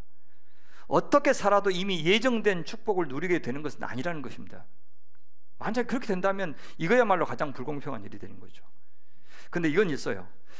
그럴 자격이 없는 자에게 은혜를 베푸시는 것, 축복을 해주신 것은 하나님이 얼마든지 당신 주권대로 하실 수 있지만 이미 자격이 있는 자, 순종하는 자에게 축복을 못 누리게 하시는 일은 절대 일어날 수가 없습니다. 그래서 나중에 임한 야곱과 에서의 그 삶의 차이는 단지 인간적으로 강한 나라, 약한 나라의 차이가 아니라 언약을 이루는 일에 누구를 사용하실지가 이슈입니다. 약해도 귀하게 쓰일 수 있고요, 강해도 하나님 나라에서는 무익할 수 있는 겁니다. 누구를 목사로 쓰고 교사로 쓸지 노동자로 쓸지 하나님이 정하십니다. 누구를 큰 교회에 맡기고 누구를 작은 교회에 맡길지 그분의 손에 달려있어요. 중요한 것은 순종이고 충성이고 사랑입니다. 이제 야곱과 에서는, 그리고 그의 부모인 이삭과 리브가는 이 하나님의 주권에 대해서 무엇을 선택할지를 결정해야 됩니다. 자신들이 통제하거나 결정할 수 없는 것에 대해서는 받아들이고, 자기들이 책임 있게 반응해야 되는 것에 대해서는 책임 있게 행동해야 되는 것이 이제 그들에게 주어진 역할입니다. 사도 바울은 이 하나님의 선택, 하나님의 주권에 대해서 이렇게 말하죠. 하나님의 말씀이 폐하여진 것 같지 않도다. 이스라엘에게서 난 그들이 다 이스라엘이 아니요 아브라함의 씨가 다 그의 자녀가 아니다. 오직 이삭으로부터 난 자라야 내 씨라 불리라 하였으니 쭉 이야기하시면서 리브가 이야기를 하시죠. 그뿐 아니라 또한 리브가가 우리 조상 이삭 한 사람으로 말미암아 임신하였는데 그 자식들이 아직 나지도 아니하고 무슨 선이나 악을 행하지 아니한 때 택하심을 따라 되는 하나님의 뜻이 행위로 말미암지 않고 오직 부르심 이로 말미암아 서게 하려 하사 리브가에게 이르시되 큰 자가 어린 자를 섬기려 하였나니 기록된 바 내가 야곱을 사랑하고 에서를 미워하였다 하심과 같으니라. 이 말은 내가 처음부터 야곱을 에서를 배적하고 야곱만 사랑하기로 했다는 말이 아니에요. 헬라어에서는요 비교급이 없어요. 누구보다 누구를 더 사랑한다는 말이 없어요. 그래서 뭘로 표현하냐면 not A but B로 표현해요. 이것이 아니고 이것이다라고 표현하면서 누구를 더 사랑한다, 그 말은 누구를 인간적으로 더 사랑한다는 말이 아니라 누구를 내가 언약을 잇는 일에 사용하겠다라고 표현한 겁니다. 그런즉 우리가 무슨 말을 하리요? 하나님께 불의하냐? 하나님께 불의가 있느냐? 그럴 수 없느니라. 처음부터 누구는 사랑하고 누구는 미워하기로 선택했다면 불의한 거죠. 그렇지만 누구를 어떤 일에 사용할 건지를 하나님이 정하시는 일을 자기 마음대로 했는데 그게 뭐가 불의하냐? 그렇게 이야기하는 겁니다. 지금 어떤 질문을 받고 하냐면, 아니 하나님, 지금 사도 바울에게 질문을 한 거예요. 누가? 여태 이스라엘을 통해서 하나님께서 구원을 쭉 이어오셨는데 지금은 하나님께서 이스라엘을 버린 것 같고 이방인들 쓰시는 것 같습니다. 이거 어떻게 된 겁니까? 이렇게 질문하자 네가 오해한 거야. 처음부터 하나님은 육신적인 이스라엘, 아브라함의 육신적인 후손들을 선민으로 삼으신 적이 없어. 겉으로 보면 그 사람들이 이스라엘이 되었지만 아브라함의 믿음을 본받는 사람, 그 사람들이 원래 하나님의 백성이었어. 지금 이스라엘이 믿으면 하나님의 백성 되겠지. 근데 지금은 누가 믿고 있니? 이방인들이 믿고 있지 않냐. 그러니까 그들이 하나님 나라의 백성이 되는 것이 맞는 거야. 내가 불의한 게 아니야. 그 원칙은 처음부터 그대로였어 라고 이야기하는 것입니다. 축복을 받는 통로가 다를 뿐 각각의 부르심에 따라서 우리가 믿음으로 반응해야 축복을 받는 원리는 똑같다는 것입니다. 나중에 에서는 어떻게 했어요? 장조건을 팔아버렸죠. 축복을 거절했습니다. 근데 야곱은 여러 가지 부족함에도 불구하고 끝까지 하나님의 축복을 갈망했기 때문에 큰 자의 섬김을 받는 사명, 무슨 사명입니까? 세상을 다스리는 하나님 나라의 사명을 잘 감당할 수 있었던 것입니다. 그래서 우리 역전 현상을 보고 있잖아요. 창세기에서요 자주 나오는 현상입니다. 그 당시 문화와 상식은 장남이 장자의 특권을 받는 것이었어요. 이걸 뒤집어요. 가인과 아벨 사이에도 아벨이 차남이죠. 이스마엘과 이삭에서도 이삭이 차남입니다. 야곱의 아들들 가운데서요 유다가 넷째 아들입니다. 유다의 아들 베레스와 세라에도 마찬가지죠. 요셉의 아들 에브라임과 므낫세도 순서가 뒤바뀌었습니다. 그들이 태생적으로 갖고 태어난 조건들, 또 후천적으로 그들이 구비한 조건들 때문이 아니라 하나님의 주권을 따라서 바뀌었습니다. 기득권 세력이 다음 세대에 가서도 그 기득권을 고스란히 당연히 물려받는 그런 제국의 방식을 주님은 결코 허락하지 않고 있습니다. 아브라함과 사라는 자녀를 낳기 전에 육신적인 생식 능력으로 자식을 낳을 것인가 아니면 기다림과 믿음으로 약속의 자녀를 낳을 것인가를 두고 시험을 받았어요. 믿음의 시험.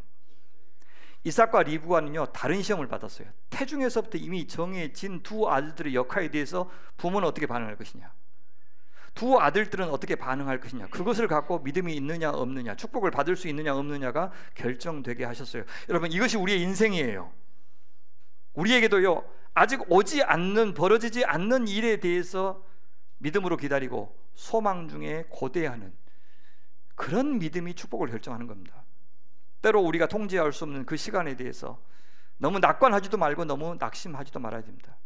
다만 우리 하나님께서는 우리를 사랑하시고 가장 좋은 곳으로 주실 줄 알고 너희는 가만히 있어 내가 하나님 됨을 알지어다 라는 신앙을 고백해야 됩니다. 동시에 이미 보여주신 뜻에 대해서는, 이미 일어난 일에 대해서는, 이미 벌어진 일에 대해서는, 그것이 성공의 형태든 실패의 형태든, 그것이 내 탓으로 벌어졌든 아니면 불가항력적인 이유에서 벌어졌든, 이 현상에 대해서 우리는 이제 우리의 의지를 발휘하여 해석하고 믿음으로 반응해야 합니다. 내 뜻대로 다 하고 내가 바라는 대로 다 하면서 하나님의 뜻이라고, 하나님의 교회를 위해서라고 정당화해서는 안 되고요.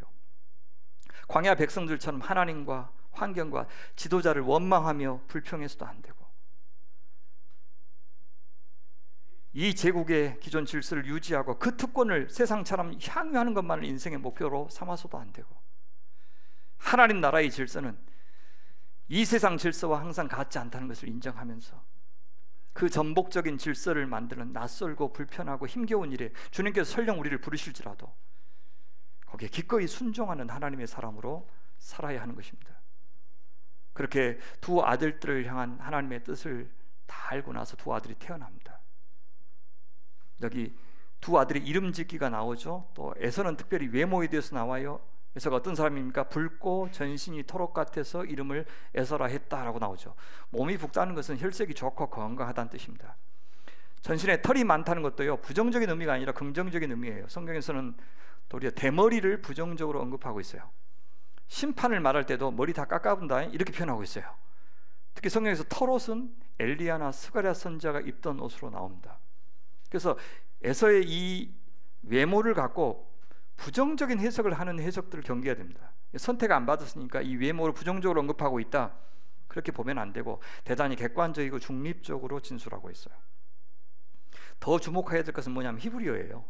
털은 히브리어로 세아르입니다. 에서는 히브리어로요 에사부, 세아에사, 그죠? 이게 앞뒤만 바뀌었죠. 그래서 이게 워드 플레이를 하고 있는 겁니다. 세아르, 나중에 에서의 후손들이 사는 곳이 세일인데 세이르예요. 세아르, 세이르. 여기 몸이 붓다 할 때 붓다는 아돔이에요. 나중에 그의 후손이 에돔이 되죠.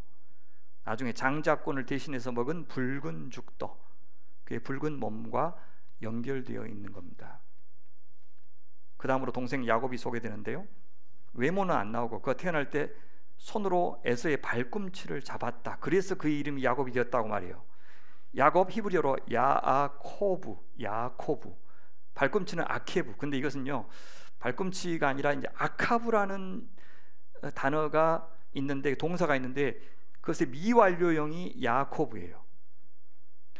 아카브에는 두 가지 뜻이 있어요. 하나는 긍정적인 뜻, 하나는 부정적인 뜻. 긍정적인 뜻은 뭐냐면 보호하다예요.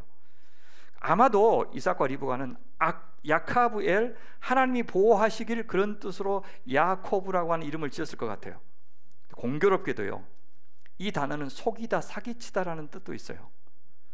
당연히 부모가 자녀의 이름을 우리 아들이 속이는 자가 됐으면 좋겠다 이렇게 쓸 리가 없죠.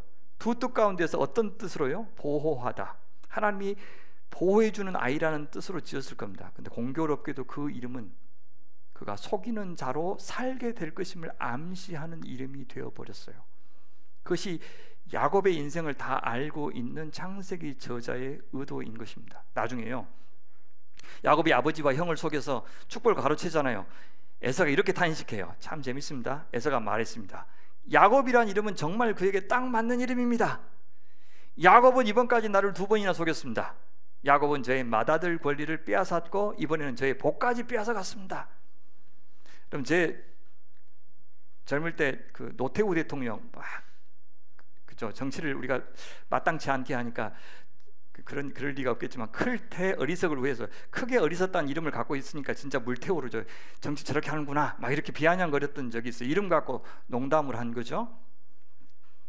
제 이름은 대영입니다. 여러분, 우리나라 어디를 가면 제 상호명으로 가장 많이 쓰이는 것이 대영일 겁니다. 영화관, 보일러집, 세탁소, 철공소, 슈퍼마켓, 모든 업종을 다 망라합니다. 다 모이면 진짜 대기업이 될 겁니다. 재벌이 될 거예요. 분명히 저는 이제 큰대 길령을 쓰는데요, 그걸 썼거나 하면 큰대 영화로울령 혹은 큰대 경영할 경자 해가지고 오래오래 크게 대성하길 바란다, 그런 의미로 아마 쓰고 있을 겁니다. 재벌집 막내 아들에서 순양그룹의 강력한 라이벌이 대형그룹이었던 걸 알고 계십니까, 여러분? 예, 그 대형이 그런 이름입니다. 예.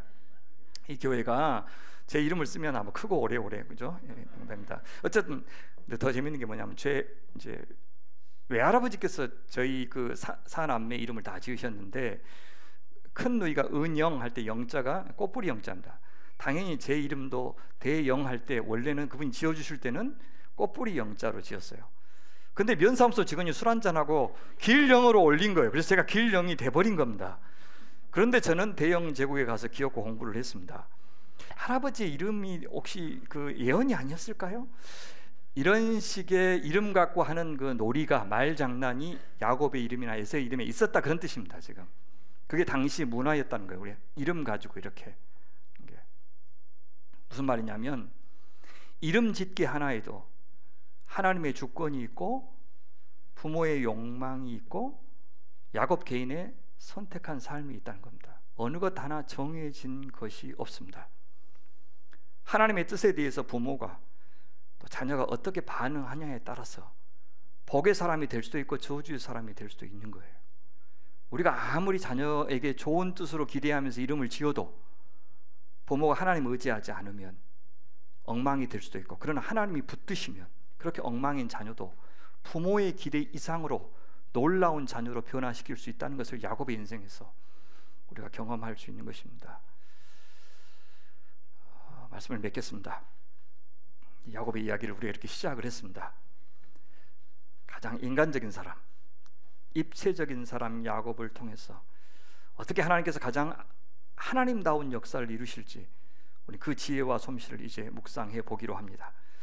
가장 소소한 일상을 통해서 창조의 위대한 목적을 이루신 우리 하나님과 만나는 기회가 되시길 바랍니다. 거창한 비전이나 종교적인 활동이 아니라 아버지로서, 아내로서, 자식으로서, 이웃으로서 우리의 지극히 평범한 일상을 통해서 흠결 가득하고 또 다채로운 욕망이 있고 연약한 육신을 가진 이 사람을 통해서 내가 통제할 수 없는 숱한 삶의 조건이나 관계들 속에서 진통하면서 우리가 살아가는 하루하루가 어떻게 하나님 나라의 큰 질서 속에 편입되는지, 어떻게 우리가 하나님의 형상을 이루는 사람이 되어가는지를 잘 경험했으면 좋겠습니다. 그래서 우리의 일상이 얼마나 중요한지 알아가는 계기가 되었으면 좋겠어요. 그래서 2023년 그 이후에 우리 인생, 우리가 주님 기뻐하시는 인간다운 인간, 하나님의 형상다운 인간으로, 진정한 예배자로, 또 진정한 소명인으로 온전해져 가는 그런 축복이 있기를 간절히 바랍니다. 기도하겠습니다. 우리 같이 마음을 모아서 좀 기도했으면 좋겠어요. 우리가 야곱 아닙니까? 참 연약한 인간인데, 우리가 맞닥뜨리는 환경도 참 열악한데, 우리 주변에 내가 만든 혹은 내가 의도하지 않았던 불편한 관계들도 있는데, 어떤 분들은 건강이 좋지 못한데, 경제적인 형편이 열악한데, 그래도 참 좋으신 능하신 주님께 붙잡혀서 하나님 나라의 놀라운 역사에 참여하는 의미 있는 하루하루가 되게 해달라고 우리 자신을 주님 앞에 의탁하는 기도 시간 한 마음으로 같이 드리기를 원합니다. 같이 기도하겠습니다. 아버지 하나님, 감사합니다. 야곱의 이야기에 초대해 주셔서 감사합니다. 야곱 같은 저희들 포기하지 않고 우리의 연약함에 굴복하지 않고 끝까지 우리를 통해서 역사하실, 또한 이루실 하나님 나라의 위대한 일을 기대하면서 오늘 또 하나님 앞에 엎드려 당신께 조아리는 인생들 되게 하여 주옵소서. 우리 자신만 볼 때는 실망스럽고 낙심되고 우리가 처한 상황을 볼 때는 어떻게 돌파해 나갈지 알 수 없지만, 하나님 능하신 하나님, 참 좋으신 하나님, 지혜로우신 하나님을 생각할 때 너희는 가만히 있어 내가 하나님됨을 알지어다 하신 그 주님의 말씀대로 이루어지기를 소원합니다. 아버지 하나님, 주님 앞에 붙잡혀 참 좋은 토기장이신 당신께서 빚어가시는 우리 자신의 인생과 가정과 교회가 되게 도와주옵소서. 하나님 붙들어 주시옵소서. 하나님 아버지, 저희가 야곱인 것을 고백합니다. 그러나 그 한 인간의 오늘만 보지 않으시고 과거에서부터 일구오신 그 놀라운 하나님 나라의 역사와 또한 미래에 반드시 완성하실 새 창조의 역사 안에서 오늘 우리의 이 존재, 이 생명, 하나님 이 기가 막힌 사연을 보시면서 저희를 빚어가시는 우리 주님을 기대하며 찬양합니다. 올해도 남은 생도 이 주님의 손에 붙들려서만 살게 하여 주옵소서. 그래서 주님께서 속이는 자 야곱, 고집스러운 야곱, 가망 없어 보이는 야곱, 오만한 야곱을 기어이 이스라엘 야곱으로 두 손 들고 주님 앞에 항복하여 축복을 구하는 그 야곱으로 변화시켜 주셨던 역사가 우리에게, 우리 자식들에게, 우리 교회에게 이 땅에 이루어지게 하여 주시옵소서. 감사하오며 우리 구주 예수님의 이름으로 기도하옵나이다. 아멘. 감사합니다. 한 주간 저희와 함께 하신 주님 앞에 감사하면서 다 같이 일어나셔서 헌상의 찬양 하나님 앞에 올려드리겠습니다.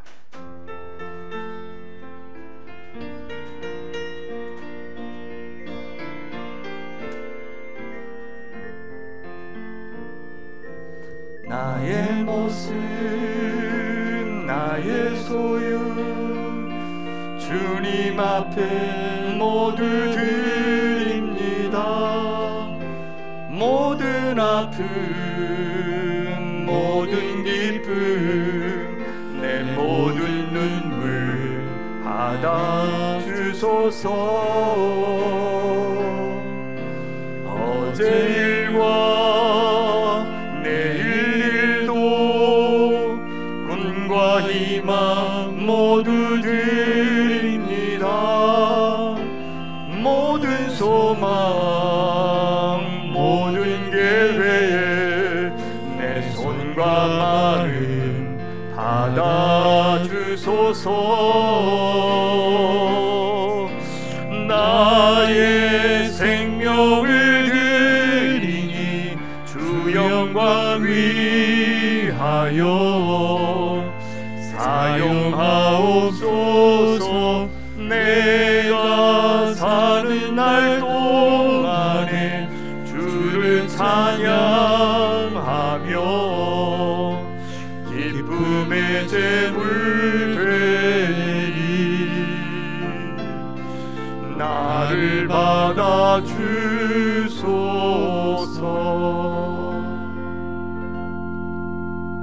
모든 것의 주인 되신 하나님께 감사드립니다. 하나도 당연한 것이 없고 모든 것이 은혜이고 선물이고 모든 것이 감사의 제목임을 고백합니다. 살아있게 하심에 감사합니다. 무엇보다 주님의 그 약속의 눈으로 저희의 삶을 보게 하시고 영혼의 관점으로 부활의 관점으로 유한한 이 세상 보게 하셔서 우리의 결핍과 아픔 속에서도 이해할 수 없는 느닷없는 상실과 시련 속에서도 이 모든 조건들을 통해서 기어이 선한 역사 이루실 하나님을 기대하게 하시니 감사합니다. 살아보니 넉넉할 때도 있고 모자랄 때도 있고 순탄할 때도 있고 팍팍하고 험난할 때도 있지만 매 순간 그래도 그 안에서도 하나님께서 마련하신 쉴 곳이 있고 기쁨이 있고 또 주의 소원이 이루어주는 그 선한 역사가 있을 줄 믿사오니 우리가 그것을 알아보고 순간순간 누리며 한숨 돌리게 하여 주시옵소서. 하나님의 사람 서정남 집사님 받으신 것 감사합니다. 놀랍도록 큰 은총으로 그 생명을 향한 하나님의 크고 크신 섭리와 은총을 깨닫게 하시니 감사합니다. 유족들의 마음을 어루만져 주시고 남은 생에 하나님을 기쁘시게 하는 가문이 되게 하여 주시옵소서. 생명을 품은 인부들의 하나님이 되어 주시옵소서. 군에 있는 아들들의 하나님이 되어 주시옵소서. 학업에 열중하는 자녀들의 하나님이 되어 주시옵소서. 환우들을 보살펴 주시고 특별히 권수연 청년에게 하나님의 크신 자비와 은총을 베풀어 주시옵소서. 어른들의 노년의 삶에 주께서 평안을 주시고 늙어가는 몸, 또 약해지는 마음, 움츠러든 자신감, 이런 자기 자신을 잘 받아들이고 그 조건들을 도리어 더 크신 우리 하나님을 담는 그릇으로 삼게 하여 주시옵소서. 모든 것 감사합니다. 우리 구주 예수님의 이름으로 기도하옵나이다. 아멘. 자리하시겠습니까? 감사합니다. 고맙습니다. 여러 성도님들이 오늘 방문해 주셨고 또 등록도 해 주셨습니다. 감사합니다. 이한나 집사님 어디 계십니까? 집사님 아닌데 이한나 전도사님 수십 년 전에 우리 마권사님 내외 신앙생활 하셨던 귀하신 믿음의 선배이시고 이제 은퇴하시고 말년에 그 귀한 신앙의 연륜 가지고 저희 공동체와 교제하시는데 기대가 큽니다. 기도해 주시는 믿음의 어머니 보내주셨으니 또 얼마나 든든한지 모르겠습니다. 큰 박수로 환영하겠습니다.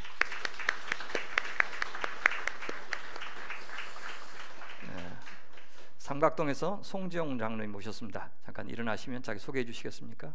송지영 장로님 어디 계십니까? 네, 장로님 잠깐 소개 부탁드리겠습니다.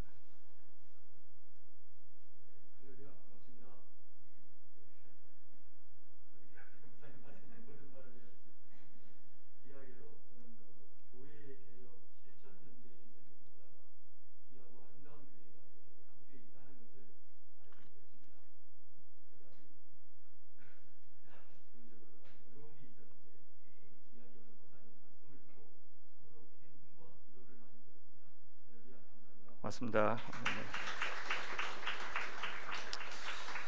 장로님, 미인의 종류는 여러 가지가 있습니다. 50m 미인도 있고 10m 미인도 있고 100m.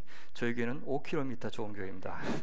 가까이 오시면 이제 제 부족한 거 많이 보실 겁니다. 감사합니다. 예, 우리 이길주 권사님 지인 되시는 백지연 성도님 오늘 함께 하셨나요? 계십니까? 아, 저기 계시네요. 네, 환영합니다. 감사합니다. 거기도 권사님의 구라에 속아서 오실 것 같습니다. 예, 이화연 집사님 동생 이승희 성도님 오셨습니다. 어디 계십니까? 네, 저기 환영합니다. 네, 또 월계동에서 오신 가족 있으신데요. 원지욱 집사님, 안은희 집사님 가정 오셨습니다. 일어나시면 환영하겠습니다. 예, 감사합니다. 환영합니다. 네. 다음에 우리 김우현 집사님. 예, 저희 재수씨 오셨네요. 김수현 집사님 오셨습니다. 어디 계십니까? 예, 소개하지 말라 그랬는데 미안합니다. 예, 감사합니다.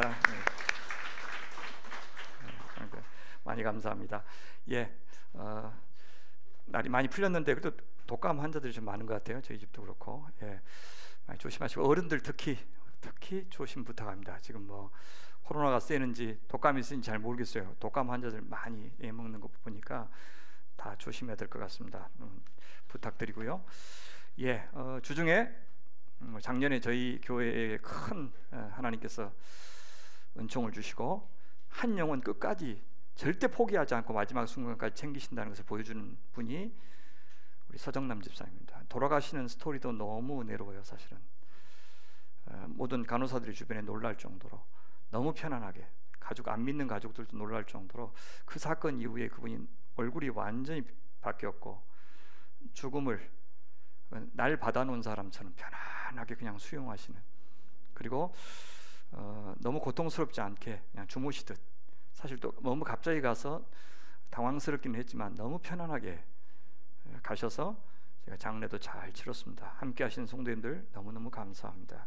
그리고 여러분들 꼭 안 믿는 부모님들 계시면 마지막까지 포기하지 마시고 제가 방문할 테니까 기회만 주시면 가서 복음을 전할 수 있는 그런 길을 꼭 열어주시면 감사하겠습니다. 우리 김유철 목사님은 구올화수 사흘간 2박 3일간 갈등 전환 세미나를 가는데 제주도로 갑니다.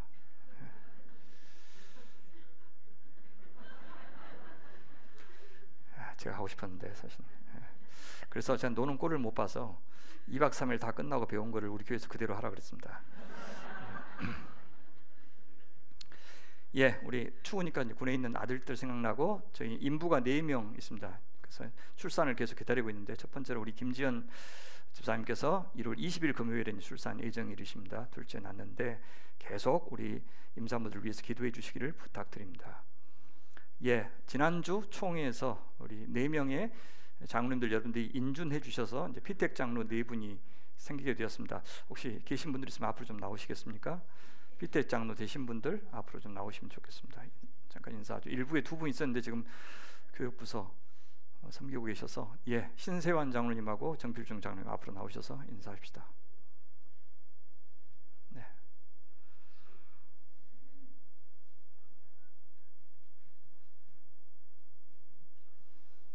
예, 핏덩이 장로들입니다. 그래서 교육과 시험 다 무사히 통과하면 내년 한 5월 정도에 이제 정식으로 안수를 받고요. 그럴 일은 없을 겁니다. 저희 총회가 그렇게 빨리 안수를 주지 않습니다. 그래서 가을 가든지 내후년 봄으로 가든지, 그래서 충분히 잘 준비될 때까지 공동체가 지켜보고 그렇게 협력하고 좋은 지도자로 성장할 수 있도록 여러분 격려해 주시면 좋겠습니다. 큰 박수로 응원하겠습니다.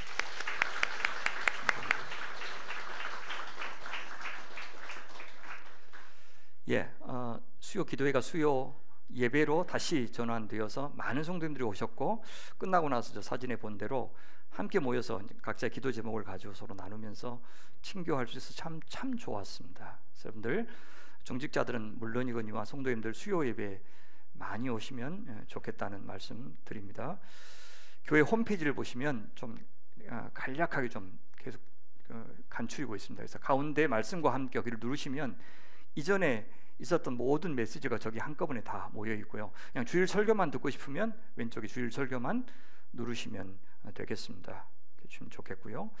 연말 정산을 위해서 기부금 영수증 발행합니다. 저희는 모두 다 기명으로만 이렇게 헌금을 하도록 되어 있습니다. 그래서 다 전산으로 정보가 되어 있으니까 그 액수만큼만 해주시고, 혹시 무명으로 하신 분들은 법적으로 허용되는 것이 뭐냐면 무명 헌금의 총량이 있습니다. 그 총량 안에서만, 넘어가면은 우리가 해드릴 수가 없고 총량 안에서만 액수를 발급해 드립니다. 여러분들이 정직하게 액수를 말씀하시면 그 액수대로 발행해 드립니다. 특히 종이 출력본을 원하신 분들은 따로 말씀해 달라고 부탁했습니다. 저를 위해서도 기도해 주시는데요. 이제 이번 주와 다음 주 중에 제가 매일 성경 66권을 다 집필을 했습니다. 제가. 근데 딱 하나만 안 했어요. 로마서만 제가 다른 교수님한테 한번 부탁한 적이 있는데, 이번에는 제가 로마서 전체를 다 집필을 하기로 그렇게 했습니다. 그래서 그렇게 하면 66권을 다 이제 매일 성경을 집필해 보는 건데, 그 일을 아마 이번 주하고 다음 주 중에 다 마무리해야 되는데 위해서 기도해 주시면 고맙겠습니다. 다시 옆에 있는 분들, 또 한 주 동안 나는 야곱인데 주님 앞에 붙들려 살기를 서로 축복해 주면 좋겠습니다. 서로 한 주간 동안 주께 붙들려 사시길 바랍니다 하고 축복해 줍시다. 반갑습니다. 같이 하겠습니다.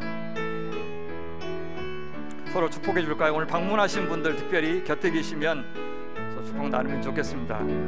축복해 오늘 이 시간, 축복해 하나님 사랑, 축복해 너의 모든 것 하나님 사랑으로,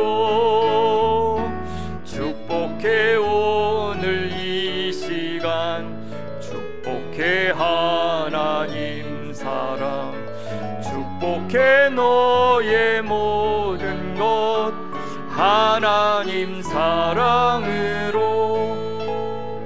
모두 환영하고 축복합니다. 새로 오신 분들은 잠시 좀 만나고 가시면 좋겠습니다. 1월에 파송 고백 우리 같이 나누겠습니다. 시작. 새와 생명을 선물로 주셔서 감사합니다. 모든 것이 하나님의 사랑에서 흘러나온 것을 믿습니다. 모든 것이 사랑의 하나님의 지혜와 능력으로 창조되었고 창조되고 있고, 또 그 창조의 목적이 다 이루어질 것을 믿습니다. 그 사랑의 수종자로서, 사랑의 일꾼으로서 저희를 부르셨으니 하나님의 은총과 예수님의 인도하심과 성령님의 돌보심을 따라 저희 앞에 펼쳐질 시간과 공간을 하나님 나라로 세워가게 하여 주옵소서.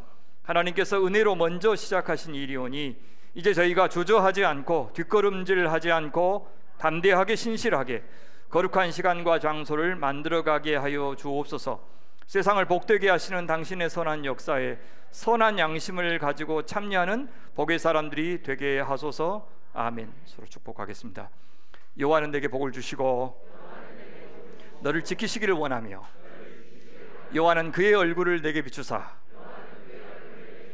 은혜 베푸시기를 원하며, 여호와는 그 얼굴을 내게로 향하여 드사